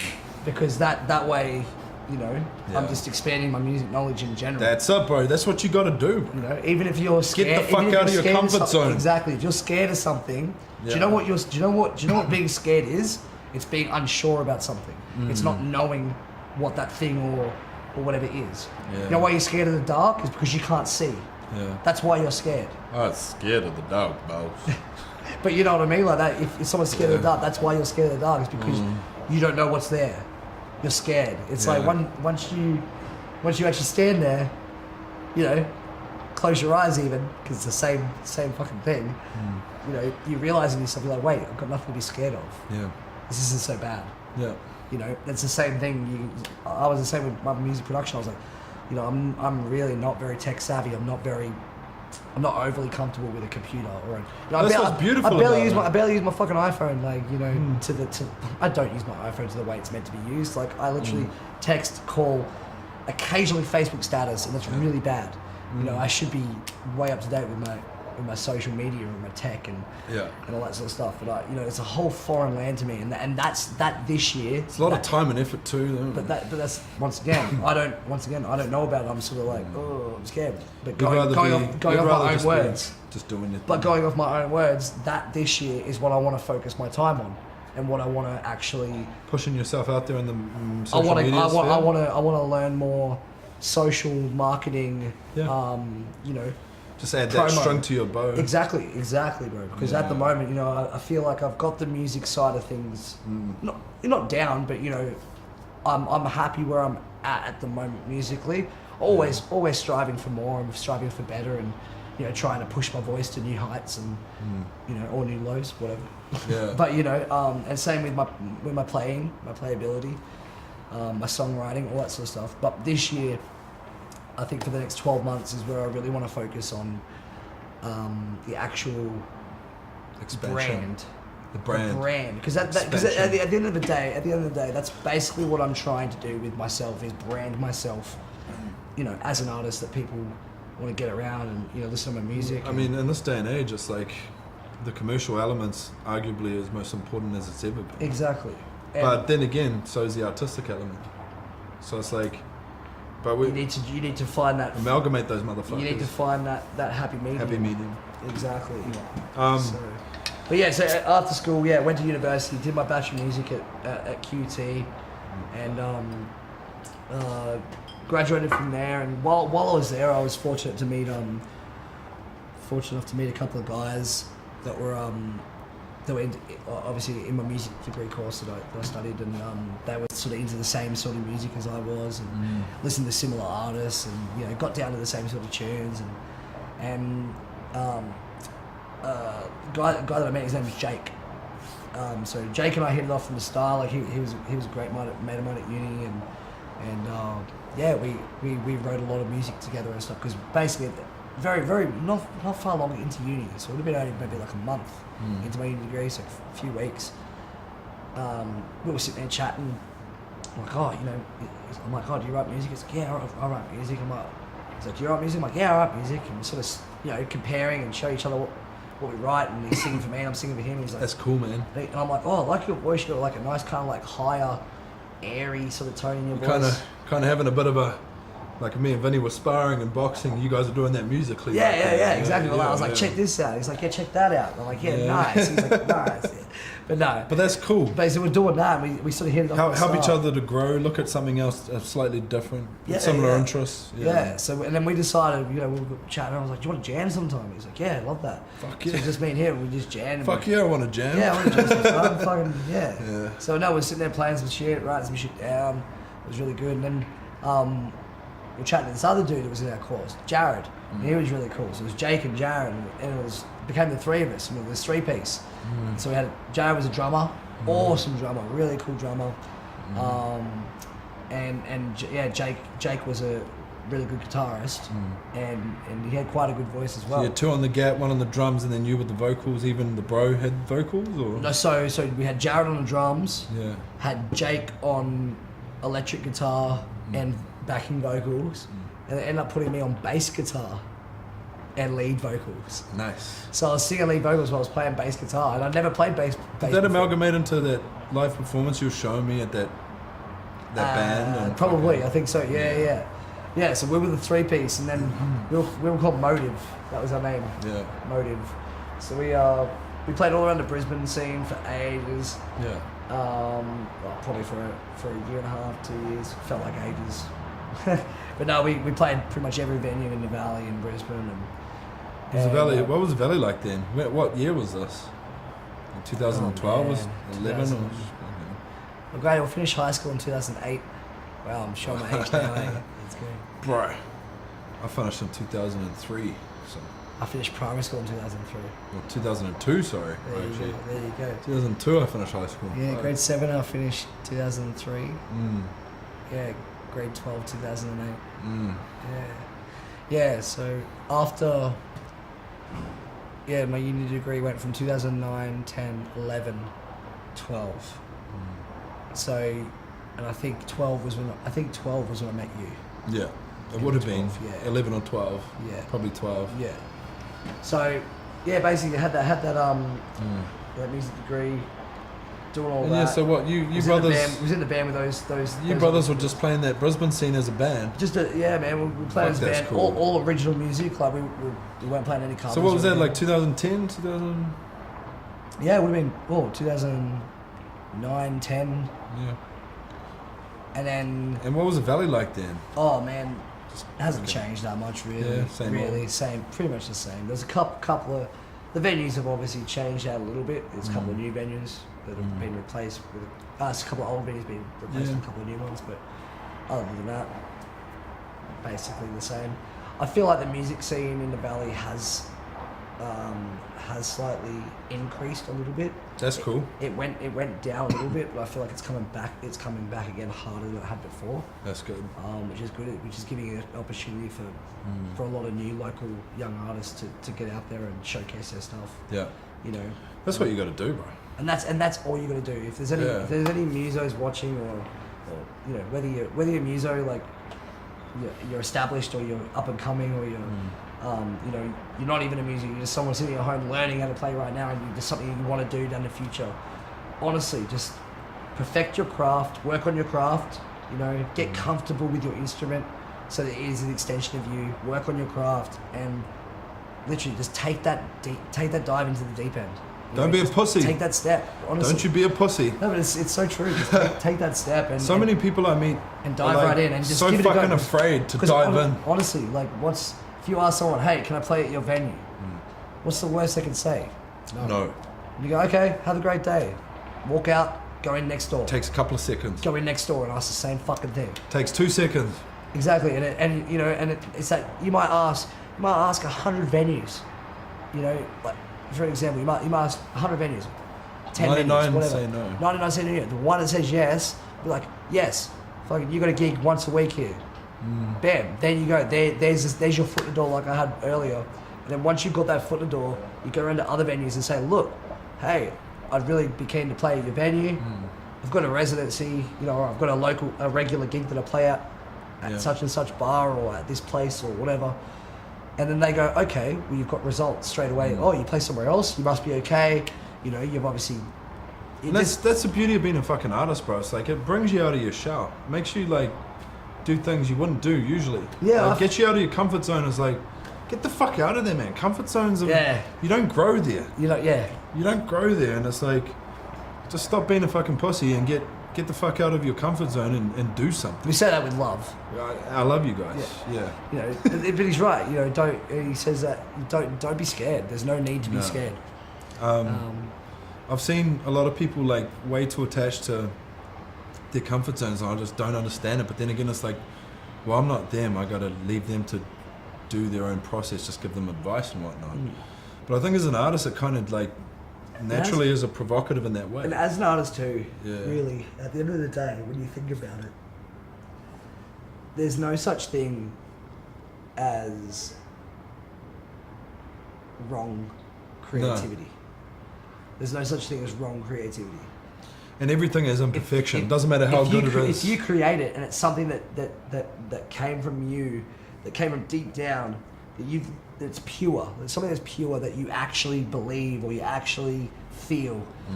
And and you're getting it out onto pen or paper, or you're expressing it through an instrument like a guitar or piano or whatever it may be.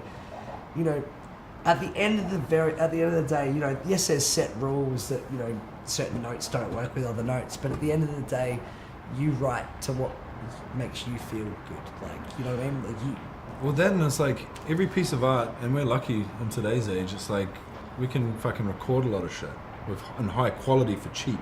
Like technology, we're in a technological era that we're just being fucking blessed beyond comprehension, man. Could you imagine people in the 1800s having what we have today? Well, that's it, man. We went from the Ice Age to the Stone Age to the Bronze Age, and I believe we're in the Tech Age now. Oh, fully. And that's the thing. It's like these things that we do. If you're an artist and you've got something like some medium that's been recorded, it's like that's gonna live longer than you will. Yeah. That's gonna be around when you fucking die. Yeah. You know what I mean? Exactly. And how cool is that? It's like, in that respect, you become godly once you're gone. You have a voice in the afterlife almost. Yeah. Exactly. Yeah. No, that's a cool concept to think about. I think about this, Mason. I have deep in thought. I think about this. But no, where are we? So you're in that band, you're doing the local scene in the valley, and then so then with the band too, we decided because we were just a 3-piece band. Myself on bass and vocals, Jake on lead guitar and backing vocals, and then Jared on drums. We went and laid down an EP at a recording studio with those guys, and then I remember after that, we sort of sat down for a bit. We thought we should get one more person in this band.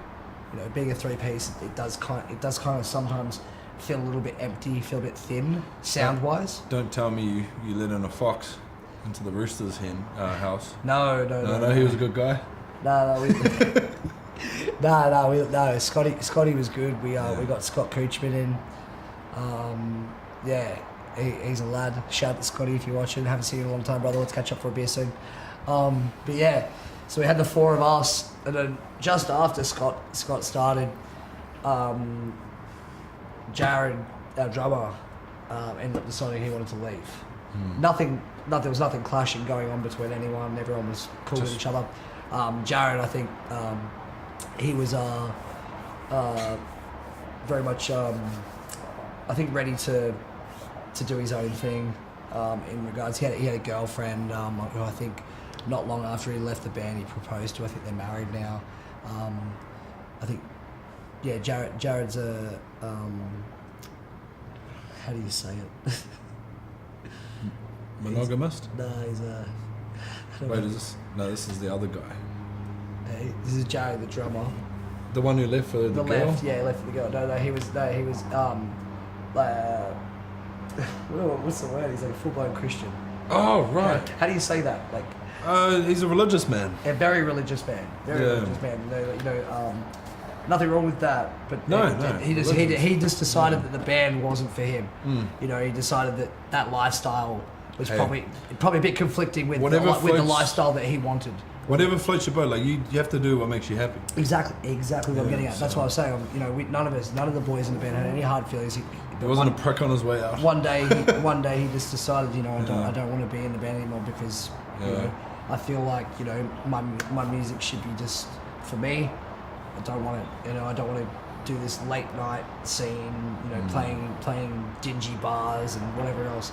Cool, no worries. So, and I haven't seen Jared in a long time. Some people love dingy bars. I love a good dingy bar. As you know, it's normally where you find the best dingy beers and maybe I should stop drinking out of the trough. Other things, no. Dingy something else. No. But no, so we're getting way on track now. Yeah. But Jared left anyway, and he was a fantastic drummer though, and really cool, really nice guy. I find a lot of Christian dudes are, bro. Like he was just so chill. He was so chilled out. He was like, it's so weird, man. He's honestly like that. He reminded me of have you seen Surf's Up? The movie Surf's Up, the little animated one about the penguin that's... Yes, I have actually. All right, you know the Chicken Joe? And he's like, hey man, he's just like real chilled. That was Jared. Like, that was Jared. Really? He's just like, hey dude. Like, so he was actually like a real jovial kind of dude. Yeah, real chilled out, like just wanted to just whack the drums and... Yeah, I got some Christian brothers, bro, and I'm not religious, I'm spiritual, I believe in God, but I had a lot that actually came and worked with me on my first film, and we produced something beautiful, and they kind of came from nowhere in a way, and it was kind of me being a spiritual man. I was kind of like, wow, look at these Christian brothers, like, and they were the most beautiful people. And that's what I mean, man. Like, I said that with every ounce of respect. Say what you want about religion, but sometimes it produces some lovely humans. You know what I mean? Like, it does, man. You know, you know. You don't have to agree with everything, but at the end of the day, if someone's brought up with good morals and good beliefs, and knowing that, like, as humans, we are, whether it's evolution or God or both that you believe in, it's like we are the best of evolution or God's creations or whatever you want to believe in. So it's like it's honoring that. Exactly. So to be brought up with good morals and that's what I think key is. Doesn't matter what you believe in. At the end of the day, I don't care if you believe in God. I don't care what God you believe in, or if you believe in a God at all. But you know, if you are a nice person, you've been brought up with good morals. You know, you are kind and just reasonable. You know. Yeah, and you'll find like most Christian people are actually like that. 100%. The ones I've come into contact with anyway. So maybe I'm generalizing on a much larger scale. Something that's a much larger scale, but no, that's kind of like sad for you guys, but I mean that's what happens. He leaves, it's like he left, and life goes on. We ended up sitting there, and it was just the three of us. It was just myself, Jake, and Scotty. You know, and so Scotty was Scotty was on rhythm guitar, rhythm guitar backing vocals. Jake was on lead guitar backing vocals, and I was on bass and lead vocals. So we had our front line. We just didn't have our backbone. We just didn't have our drummer. So we auditioned a couple of different guys to come in and you know, and take the spot. Try and somehow, you know, fill Jared's shoes because he left big shoes to fill. You know, he was sounds like it. Oh, amazing drummer, really good. But Ben came along. Ben Cherry, shout out brother. I know you're watching this. Yeah. Have I met this man? I'm not too sure. Probably not. I don't know. Maybe. Benny is an absolute weapon on the drums. Honestly. And lot of fond memories, like playing shows with Benny. Always made me laugh. But so the four of us, we changed our name from Motive because we thought we got 2 new members. You know, we're not going to keep the same name and keep it running. Get a new name. So we were like, you know, what are we called now? We're called Motive. What is Motive? Motive is, you know, the motive to do something, you know, the drive to do something. So we decided to call our new band The Drive. That's pretty cool. So that's where that came from. It's kind of simple, but it's kind of like, it says a lot. Yeah, The Drive. Yeah. It could mean anything, like the drive the car, you know, whatever. Could mean like, yeah, I'm not exactly. going to It go could there. be, I'm thinking sick Oh, thoughts. I bet you are. Sick thoughts. Yes, this guy. But no, Hey, I'm a bad I'm Christian. a bad man. I'm a bad Christian. But nah, so we got Benny in the group and changed our name, and we played some. We've had a lot of competitions, a lot of battle of bands, and you know rock offs and all that sort of stuff. Yeah, bro. And yeah, we Get the fuck in there. yeah and just we played it bro. at Pat Rafter Arena in Brisbane at the Brisbane International for the tennis. Yeah. Man, we played there. We played at the Hi-Fi in Brisbane. We opened for British India. We opened for a couple of other people as well. I'm so sorry. I've had a few too many beers. Not enough. That's okay though. Not enough. That's But okay. no, so- You're only human, but a wonderful human. I try. Yeah, he does.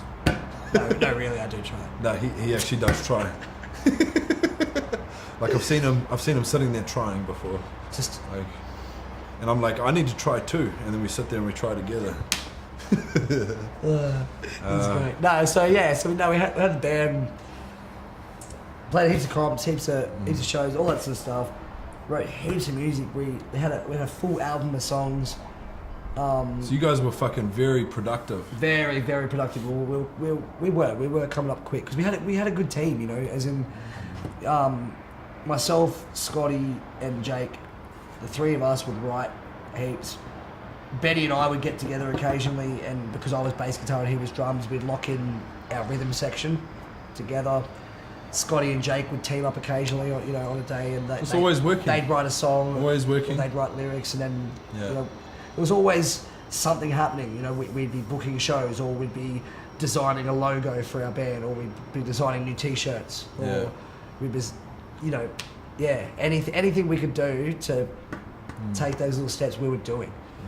And when it came down to it, it was a bit of a shame, you know, like the band sort of split because of a few personal differences between, I think, you know, Ego grew. after a while, I think people's egos grew a little bit, and they thought that It happens. they thought we were going to blow up. You guys were young too, like we were I very mean, young. We were only 18, 19, 20. See, your tops. neocortex hasn't even fucking properly developed yet.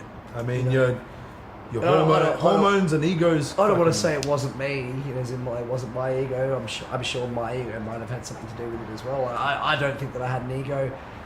Me and you have discussed this before, and it sounded like yours didn't have much to do with it. That's what But I- then again, it's your story That's that you my told story, me. exactly. So But I mean, yeah, we won't pinpoint anyone. no, right? I'm not pinpointing anybody. I think the band Knows, went the way it did.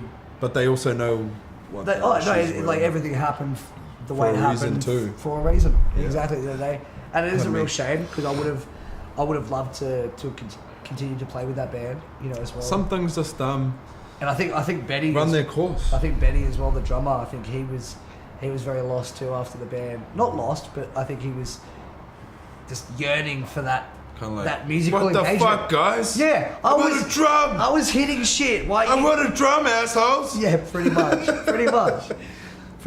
Like, well, that's how I felt anyway. I was like, I want to sing, I want to play. Is this basically when you grew into that niche right there? Like you just grew in there and started hitting the live scene like a motherfucker? I was always hitting the live scene, Yeah. even when I was playing with my band. But then that was your like. That That was my way of earning money. Yeah. Hitting the live scene was my way of earning money, and doing these gigs with the band, I never really got paid that, anything. yeah, that was just. That was just to better us as a Yeah. band, and hopefully one day I can get somewhere, you know. So you know, Jeez, that's a funny thing, isn't it? I was when always you- gigging, playing Yeah. my gigs, trying to, you know, having to earn that bit of money to survive. So that was just like your. That was my passion. My band was my hobby. That was my Yeah. pure hobby. I put my time and money and effort into that, even though I'd get nothing back from it, Yeah. like money-wise, you know, monetary-wise. But you would have grown so much in gigging too, right? Just Exactly. playing those audiences. I've got so much of my Yeah. my live. What's the word?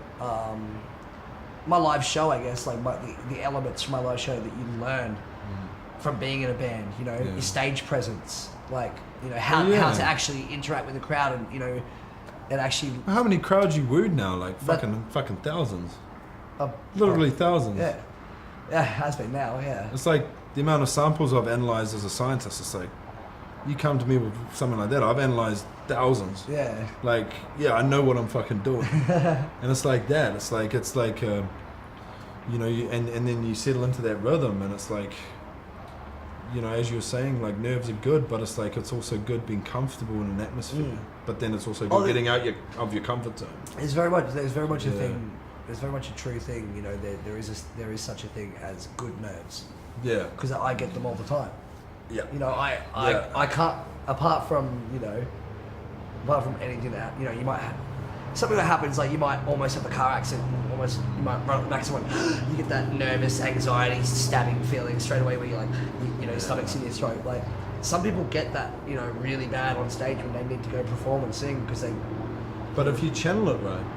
Exactly. That's why I said good nerves. You channel those nerves, whether they be crazy butterflies in your stomach or they be like, you feel like your stomach's in your throat. Yeah, right.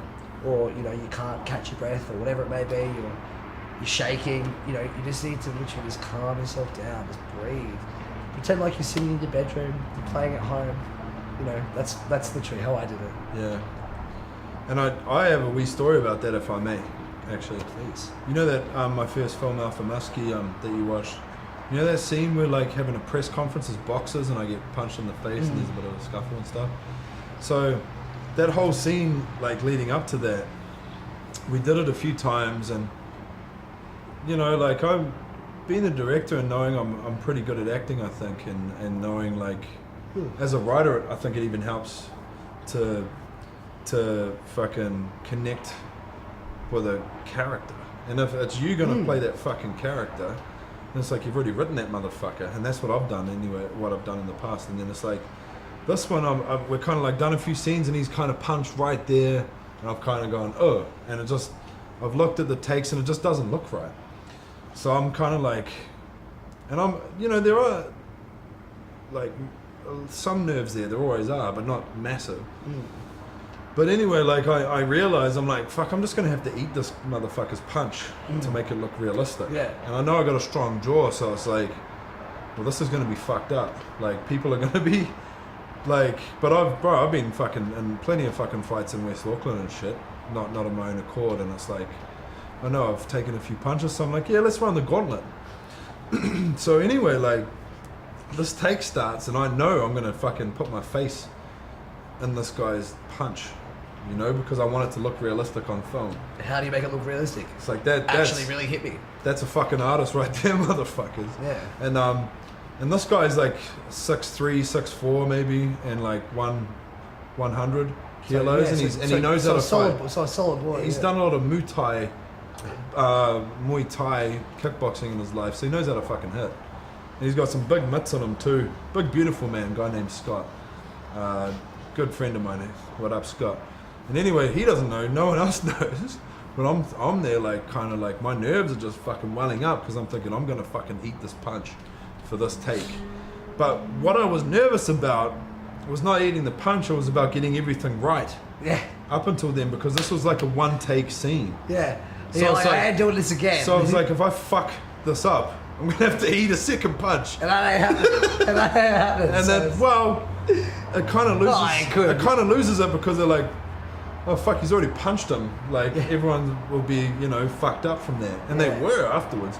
But anyway, like I did the scene, and the nerves, I felt I must have channeled them right, but it was kind of a weird feeling because I didn't know if I was channeling the nerves right. I was just doing my best. Yeah. And then I'm doing my best because there's a big exchange of dialogue before we get pissed off at each other, and he leans over and he smacks me in the face. And so like, because he'd agreed to punch in this vicinity here, right? So what I'd done was I put my chair back a little bit, and I kind of was going to tilt my head back a little bit, so he's punching in the exact same place, because the actors are fucking very methodical, a lot of them, right? And like I've kind of just done the scene and then put my face there, and he's just gone bush, and he's just fucking smacked my jaw. And then we get up in the scene, we're trying to get at each other, but our trainers are breaking us up. And then they, my assistant director calls cut, and everyone's like fucking just like, because these are most people that probably, a lot of them probably haven't even seen a fight, a lot of these kids, you know, like, and I've been in so many, so it was nothing but a thing to me. But like everyone's kind of like, holy fuck, he just said it. And I'm running to the prompter, to the fucking camera, to, you know, to see the take. To see if the take was good enough, because I've just eaten the punch. Yeah. And everyone else is freaking the fuck out. Yeah, and then the only reason you're freaking out is, was it good? Was it good? Yeah, I'm like, is it good enough? And Scott's come up to me and he's towering over me like this. And he's just like, are you okay? Are you okay? Like, you okay? And I'm like, yeah, it was perfect. And I'm looking at the take, and then you know what? Best fucking take I've ever done as an actor in my life. By a long shot. There you go. In my own opinion. There you go. So, that was a bit of a tangent for nerves, wasn't it? No, yeah, it was. That was good though. That was good. So. I like that. But I think, what we've learned from this discussion is that I'm a pretty tough dude. Nah, self-proclaimed. Absolute pussy, to be honest. But, yeah, but let's get back to enough about me again. So with the band, and so the band ended up splitting, just going our own ways and whatnot. So after that, I guess, so yeah, you know, I'd always been gigging the music scene, playing my acoustic shows and my cover gigs and all that sort of stuff. But I think after that happened and the band split, I think that's when I, like you said, I really your focus became more on them. Just gigging full time. And that's where you met this motherfucker. That's where I met you. And then since then I've more independent. I've been since then I've had, you know, I played my gigs and whatnot, and I've also moved across to jumping into the club scene as well. Yeah, MCing and stuff. Yeah, so I jumped across into that, and that was purely because, so I had a mate who has one of the owns one of the party tour companies that go around the service paradise. One of those guys. So, no, he has one of the party you tours. good for a beer, bro? I'm alright at the minute, thank you. Jeez, I'm a pusshead. No, you're halfway above, like in front of me. Once you get halfway, I'm done with this one. Real good. He ain't out drinking me, don't worry. Not tonight. Not tonight. Yeah. No. On the party scene with your mate who was doing. Yeah. So, my mate owned the club crawl. You know, they sell the tickets on the street, and they, you know, I'm not going to say names, whatever, but they sell the tickets on the street, and they take you out for a night out, whatever. Yeah. So he was looking for an MC on the pub crawl. Basically said, look, can you jump up and do this? And I was like, yeah, of course, you know, no stranger to a microphone, I can talk to people, all good. So, yeah, so I ended up doing a year and a half. Yeah, year and a half, almost 2 years, I think, with... Are you still doing that too? I'm still doing it occasionally. Yeah. Occasionally when they need me. You've been doing it for a while, yeah, as you said. When they need me, yeah. When they need me now is when I go in, but I was working, you know, two to three shifts a week with them. And just MC on the mic, so basically just playing party games with the patrons that come out. You need a special kind of personality to do a job like that. Or enough of these. Or enough of these. Yeah. I kid. A little bit of column A and B. Yeah, it's poquito los dos, one and a half both. Yeah. But no, I did that for a bit, and because I did that, obviously I was, you know, emceeing in the clubs around here, around the Service Paradise area, and just getting to know the people in that industry too. I think once you know, I'm doing what I did emceeing, I met all the DJs, you know, that played at Sin City and Bedroom nightclub, and even at Shooters and at Beer Garden, and, everywhere, like cocktails, all the premier places, everywhere, like all the main clubs with the best DJs on the coast. You know, I met all those guys. You know, shout out to Jay Robinson, J Dub, Benny Q, fucking Andek, fucking I can't even think of everyone's name off the top of my head right now. DJ O, Kai Grant, Jake Carmody, De Niro. Shout out to all you boys. Like they're honestly top of their game at the moment. And if I've missed anyone, I'm so sorry. I love you too. but no, like I was fortunate enough to MC with most of those guys, but primarily Jaden, Jay Robinson, If you guys don't know him, look him up. Shout out to Jaden if you're watching. So Jaden and I did a lot of stuff together. As in, like we played like so what happened is I was emceeing with this company. Got to know Jaden through emceeing for that company, and then basically Jaden said, "Yo, after your shift tonight with the club crawl, once you finish at 10:30, 11 or whatever, I'm playing the close set from 12 till 3. Come jump on the mic with me." Fuck, that's so cool. He's like, "Come jump on the mic with me and let's fucking tear this place up." That's so cool, bro. And I'm like, "All right, are you cool with that?" He's like, "Yeah," and I'm like, "Yeah, I'd be keen for that." Well, that's what artists do. But literally, that's how it started. But that's what artists do. Exactly. We come together and we're like 8 times the force. Exactly though. You know what I mean? It's like because Jaden's an absolute weapon by himself. Yeah. And he knows that he is. Yeah, you know Jaden. You know Jaden, you motherfucker. No, he's a weapon by himself. But at the same time, you get that other element in there, and it does work. We played a number of the amalgamation of artists just fucking. Exactly, we played a number of close sets like at bedroom, and just had the crowd pumping. Or we played headline shows at Sin City. Yeah. Because we got moved from bedroom across to Sin City to be the headline act. Yeah. And we were pumping shows. God bless you, Maxwell. Yay! Shout out to the whole Sin City crew if you're watching. But yeah, so we did a lot of stuff together. But then after that sort of good year or so, year and a half of Jaden and I playing together, like MC DJ duo, kind of whatever it was. But it was a lot of fun. We had a lot of fun, and at the end of the day, that's what I embrace the most, and that's what I'm so thankful for. That is that kind of that experience simmered down a little bit now? Oh yeah. So I'm only. I don't work in the clubs anymore. I've taken that step back into my live shows again because that's where my heart is. And that's what's so cool about that's being an artist is, too. It's like you kind of go in waves in different directions. Exactly. You're not stuck in monotony. Exactly. You know what I mean? Well, in theory, that's yeah. Well, that's the thing. I wanted to have a bit of fun, and I did that. With the clubs and everything, emceeing, it's a whole different.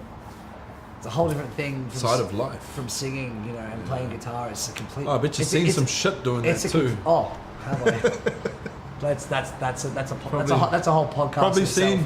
You've probably seen some very unchristian-like behaviour. Let me put it that way. That's a whole other podcast in itself. Seriously. Yeah. But no, that's what I'm so thankful for is thankful to the whole of the nightlife crew like Sin City and Bedroom and all the staff and managers and owners and DJs, wait staff, bar staff, all you guys. Like, I'm so thankful. Like, honestly, I thought the best couple of years there. Well, you've had a fantastic run, and it's only getting better and better, right, on the live scene. Yeah, and exactly. And that's a testament to yourself, and a testament to the live scene out there in Goldie and even Brisbane. It is. The Gold Coast scene is starting to get better. Bro, the Gold Coast is like where it's at. Why would you live anywhere else? Music, though. Yeah. For music, and I'm just speaking from experience and what I've found. Yeah. In the live music scene, there's nowhere near as much as Brisbane. So you go to Brisbane, there's so many more bars and venues that will have live entertainment 4, 5, and 6 I suppose times Melbourne and Sydney are just and Sydney, colossal giants. Melbourne is you can't compare. Yeah. To really to anywhere else. Hey, imagine this. Melbourne show, Mason Chase live, me bringing you in. CMC. Oh, I like it already. Melbourne people were like, let's do this. Who gave this fucking gorilla the microphone? They'll be like, Mason Chase did. They'll be like, who the fuck's Don't that? worry, wait until you hear his music. They'll be like, who the fuck's that? Don't wait until you hear his music, he's the man. Yeah. But anyway, bro, I might take a leak. Yeah. And then maybe, do you want to perform a couple of live songs for that these people are going to be blessed with now that are watching this? What do you think? Sounds good to me. All right. All right, bro. The stage is set for you to do your thing, man.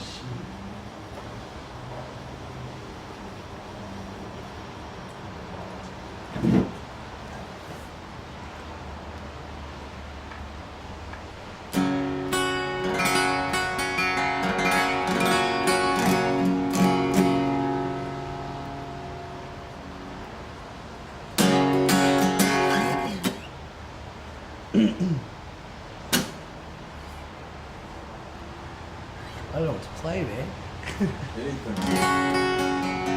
It's raining outside right now, so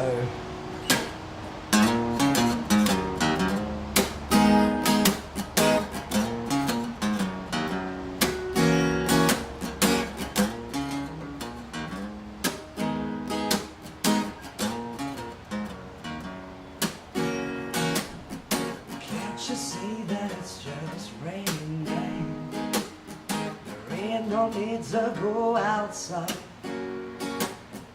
Now, baby, you hardly even notice when I try to show you the song was meant to keep you doing what you're supposed to.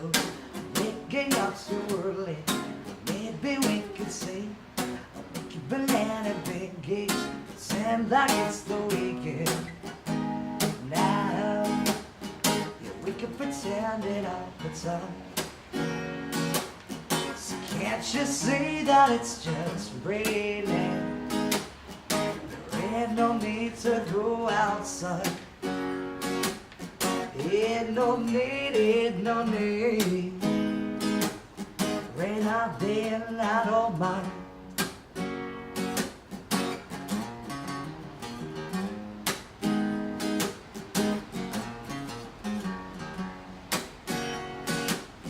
But now maybe like a ukulele, your mama made a baby. I really don't mind the practice, 'cause you're my little lady. Lady, love me. I love to lay lazy. Close up all the curtains, pretend like there's no world outside. We can pretend it all the time. So can't you see that it's just raining? There ain't no need to go outside. Ain't no need. Rain out there, I don't mind.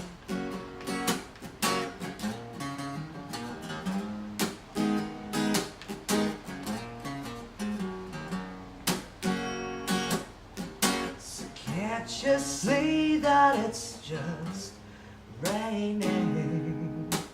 There ain't no need to go outside. Fuck yeah, my man. Bro, we should literally do this like almost every time I'm back. Just do a podcast and do some live fucking. does it sound good? Yeah, it sounds really good.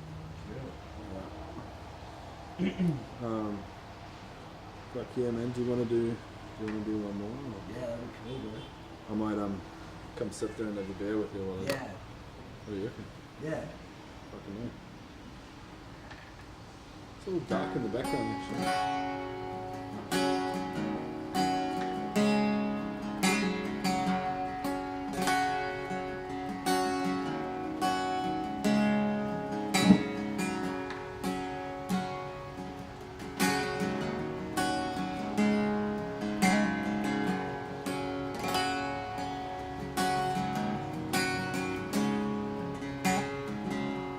Six years old, I broke my leg. Was running from my brother and his friends.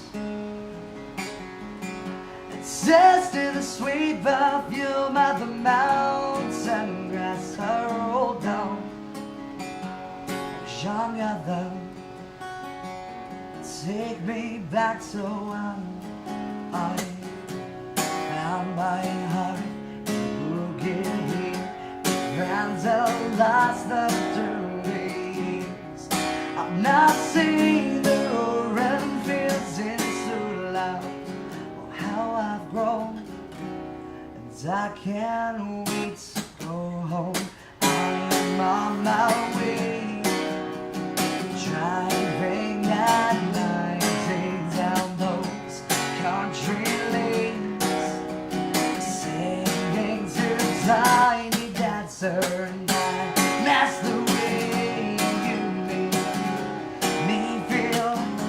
That's real, and we watch the sunset on the grass around the hill. Beautiful, bro.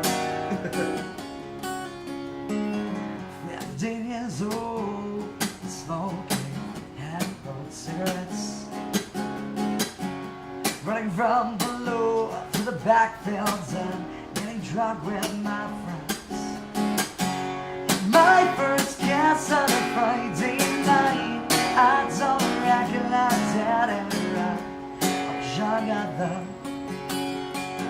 Take me back to when we found. We got jasmine, we got beer, we got cheap spirits and drink them straight. Me and my friends have thrown up been so loud. Oh, how we've grown, and I can't wait to go home. I'm on my way, driving at 90 down those country lanes, singing to tiny dancer, and that's the way you make me feel. That's really watch the sunset over the castle down the hill. Over the castle down the hill.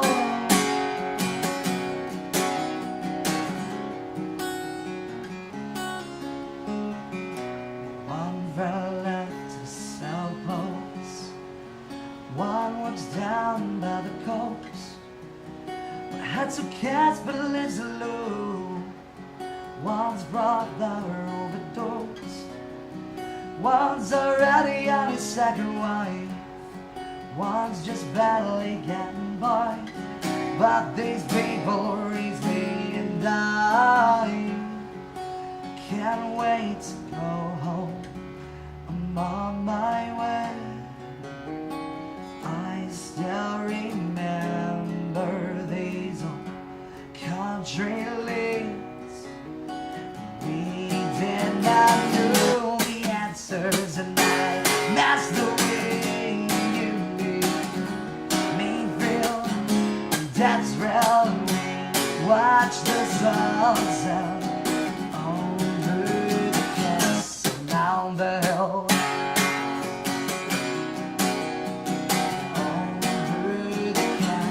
Down the hill,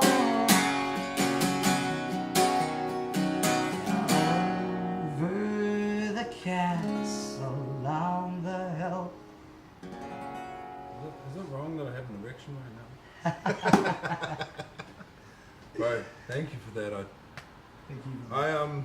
So that'll be the end of the podcast, but thank you guys for listening, and thank you, brother. Thank you. Much Thank you so much appreciated, for having my me. man. But I think what I should do, grab another one of those beers there, and you finish off with one more song for them. What do you think? I think that sounds great. Sweet, bro. And I'll get back behind the camera where I should be because I'm uglying up this.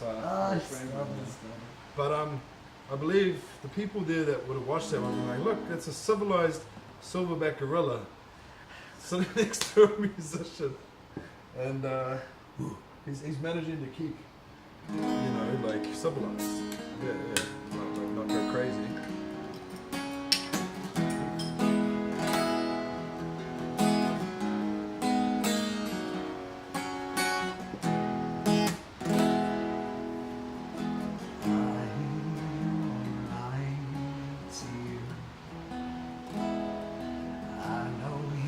Just not right for you.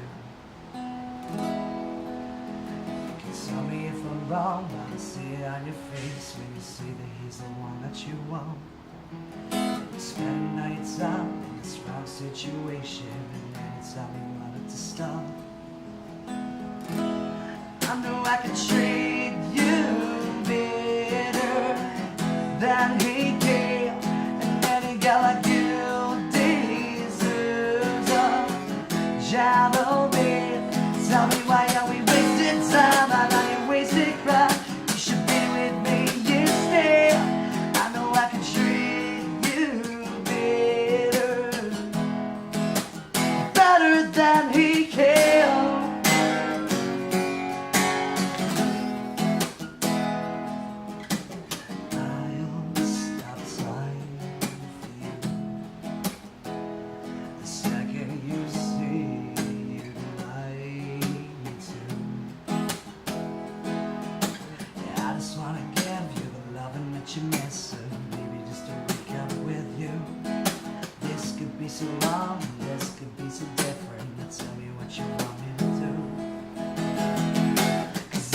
could treat you better than he can, and that a girl like you deserves a job of me.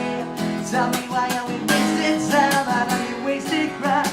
You should be with me instead. I know I can treat you better than he can, better than he can.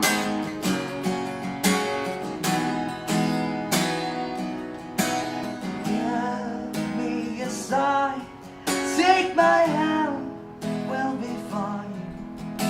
Promise I'll never let you down. Just know that you don't have to do this alone. Promise I'll never let you down. 'Cause I know I could treat you better than he can, and any girl like you deserves a job of me.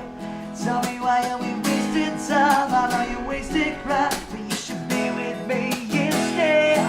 I know I can treat you better, better than he can, better than he can,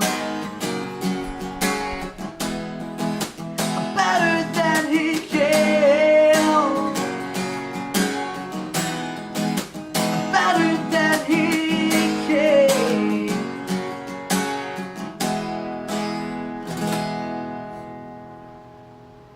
You're a fucking artist, bro. You're a fucking artist. Do you have a closing note for the listeners? Peace out, stay safe, and say hi to your mum for me. My man.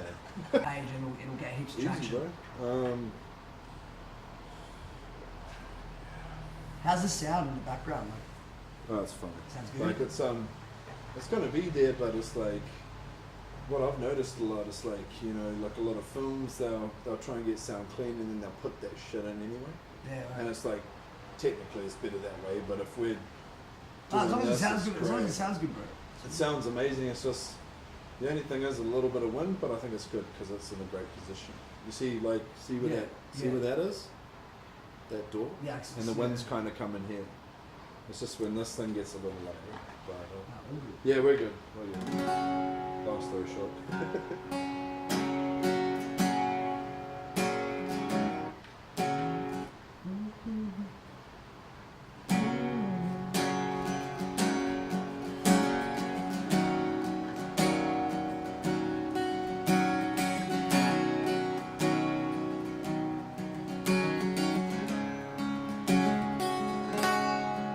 I found love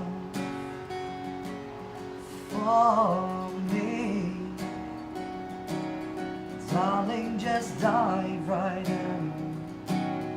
Follow my lead.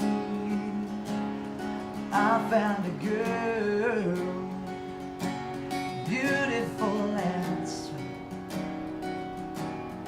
I never knew you were the someone waiting for me. We were just kids when we fell in love, not knowing what it was.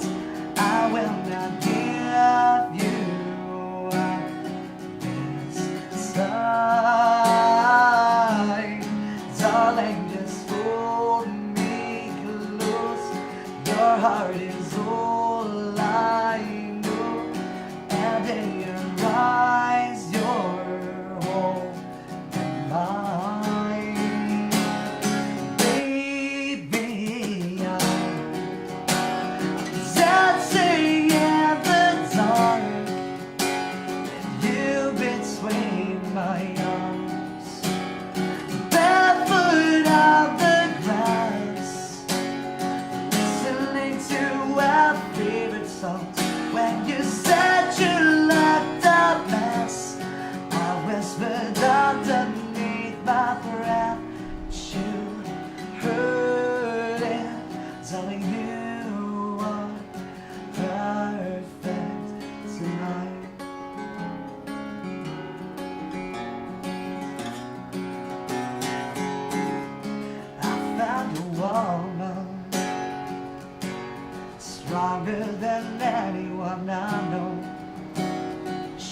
shares my dreams. Someday I hope she'll share my hope. Well, I found a love carry more than just my secrets, to carry love, to carry children of our own. We are still kids, but we're so in love, fighting against all odds. I will not give you up this time, darling. Just take my hand. You're my girl, I'll be your man, and in your eyes, you're all mine, baby. I'm dancing in the dark, you between my arms, barefoot on the grass, listening to our favorite songs. I have faith in what I see. I know why I am not an angel person. You are perfect tonight.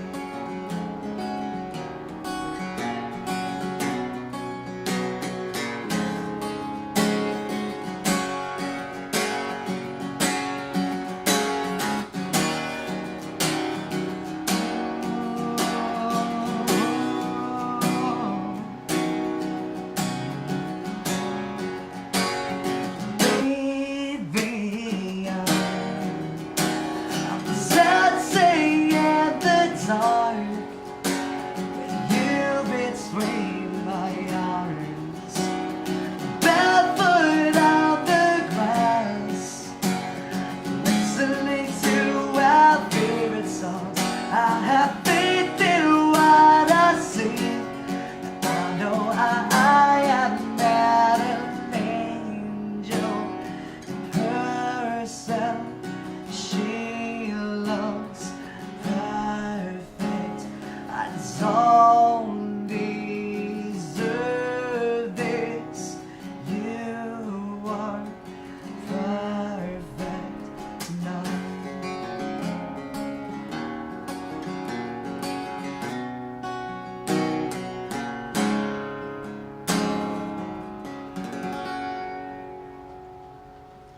Bro, I swear, someone at the levitated slightly, and Hey? you levitated slightly, and there's like golden flaming eagle wings coming out of your shoulders. That's, I ain't know that. You wait till I see, like, so I turn it off. It's like,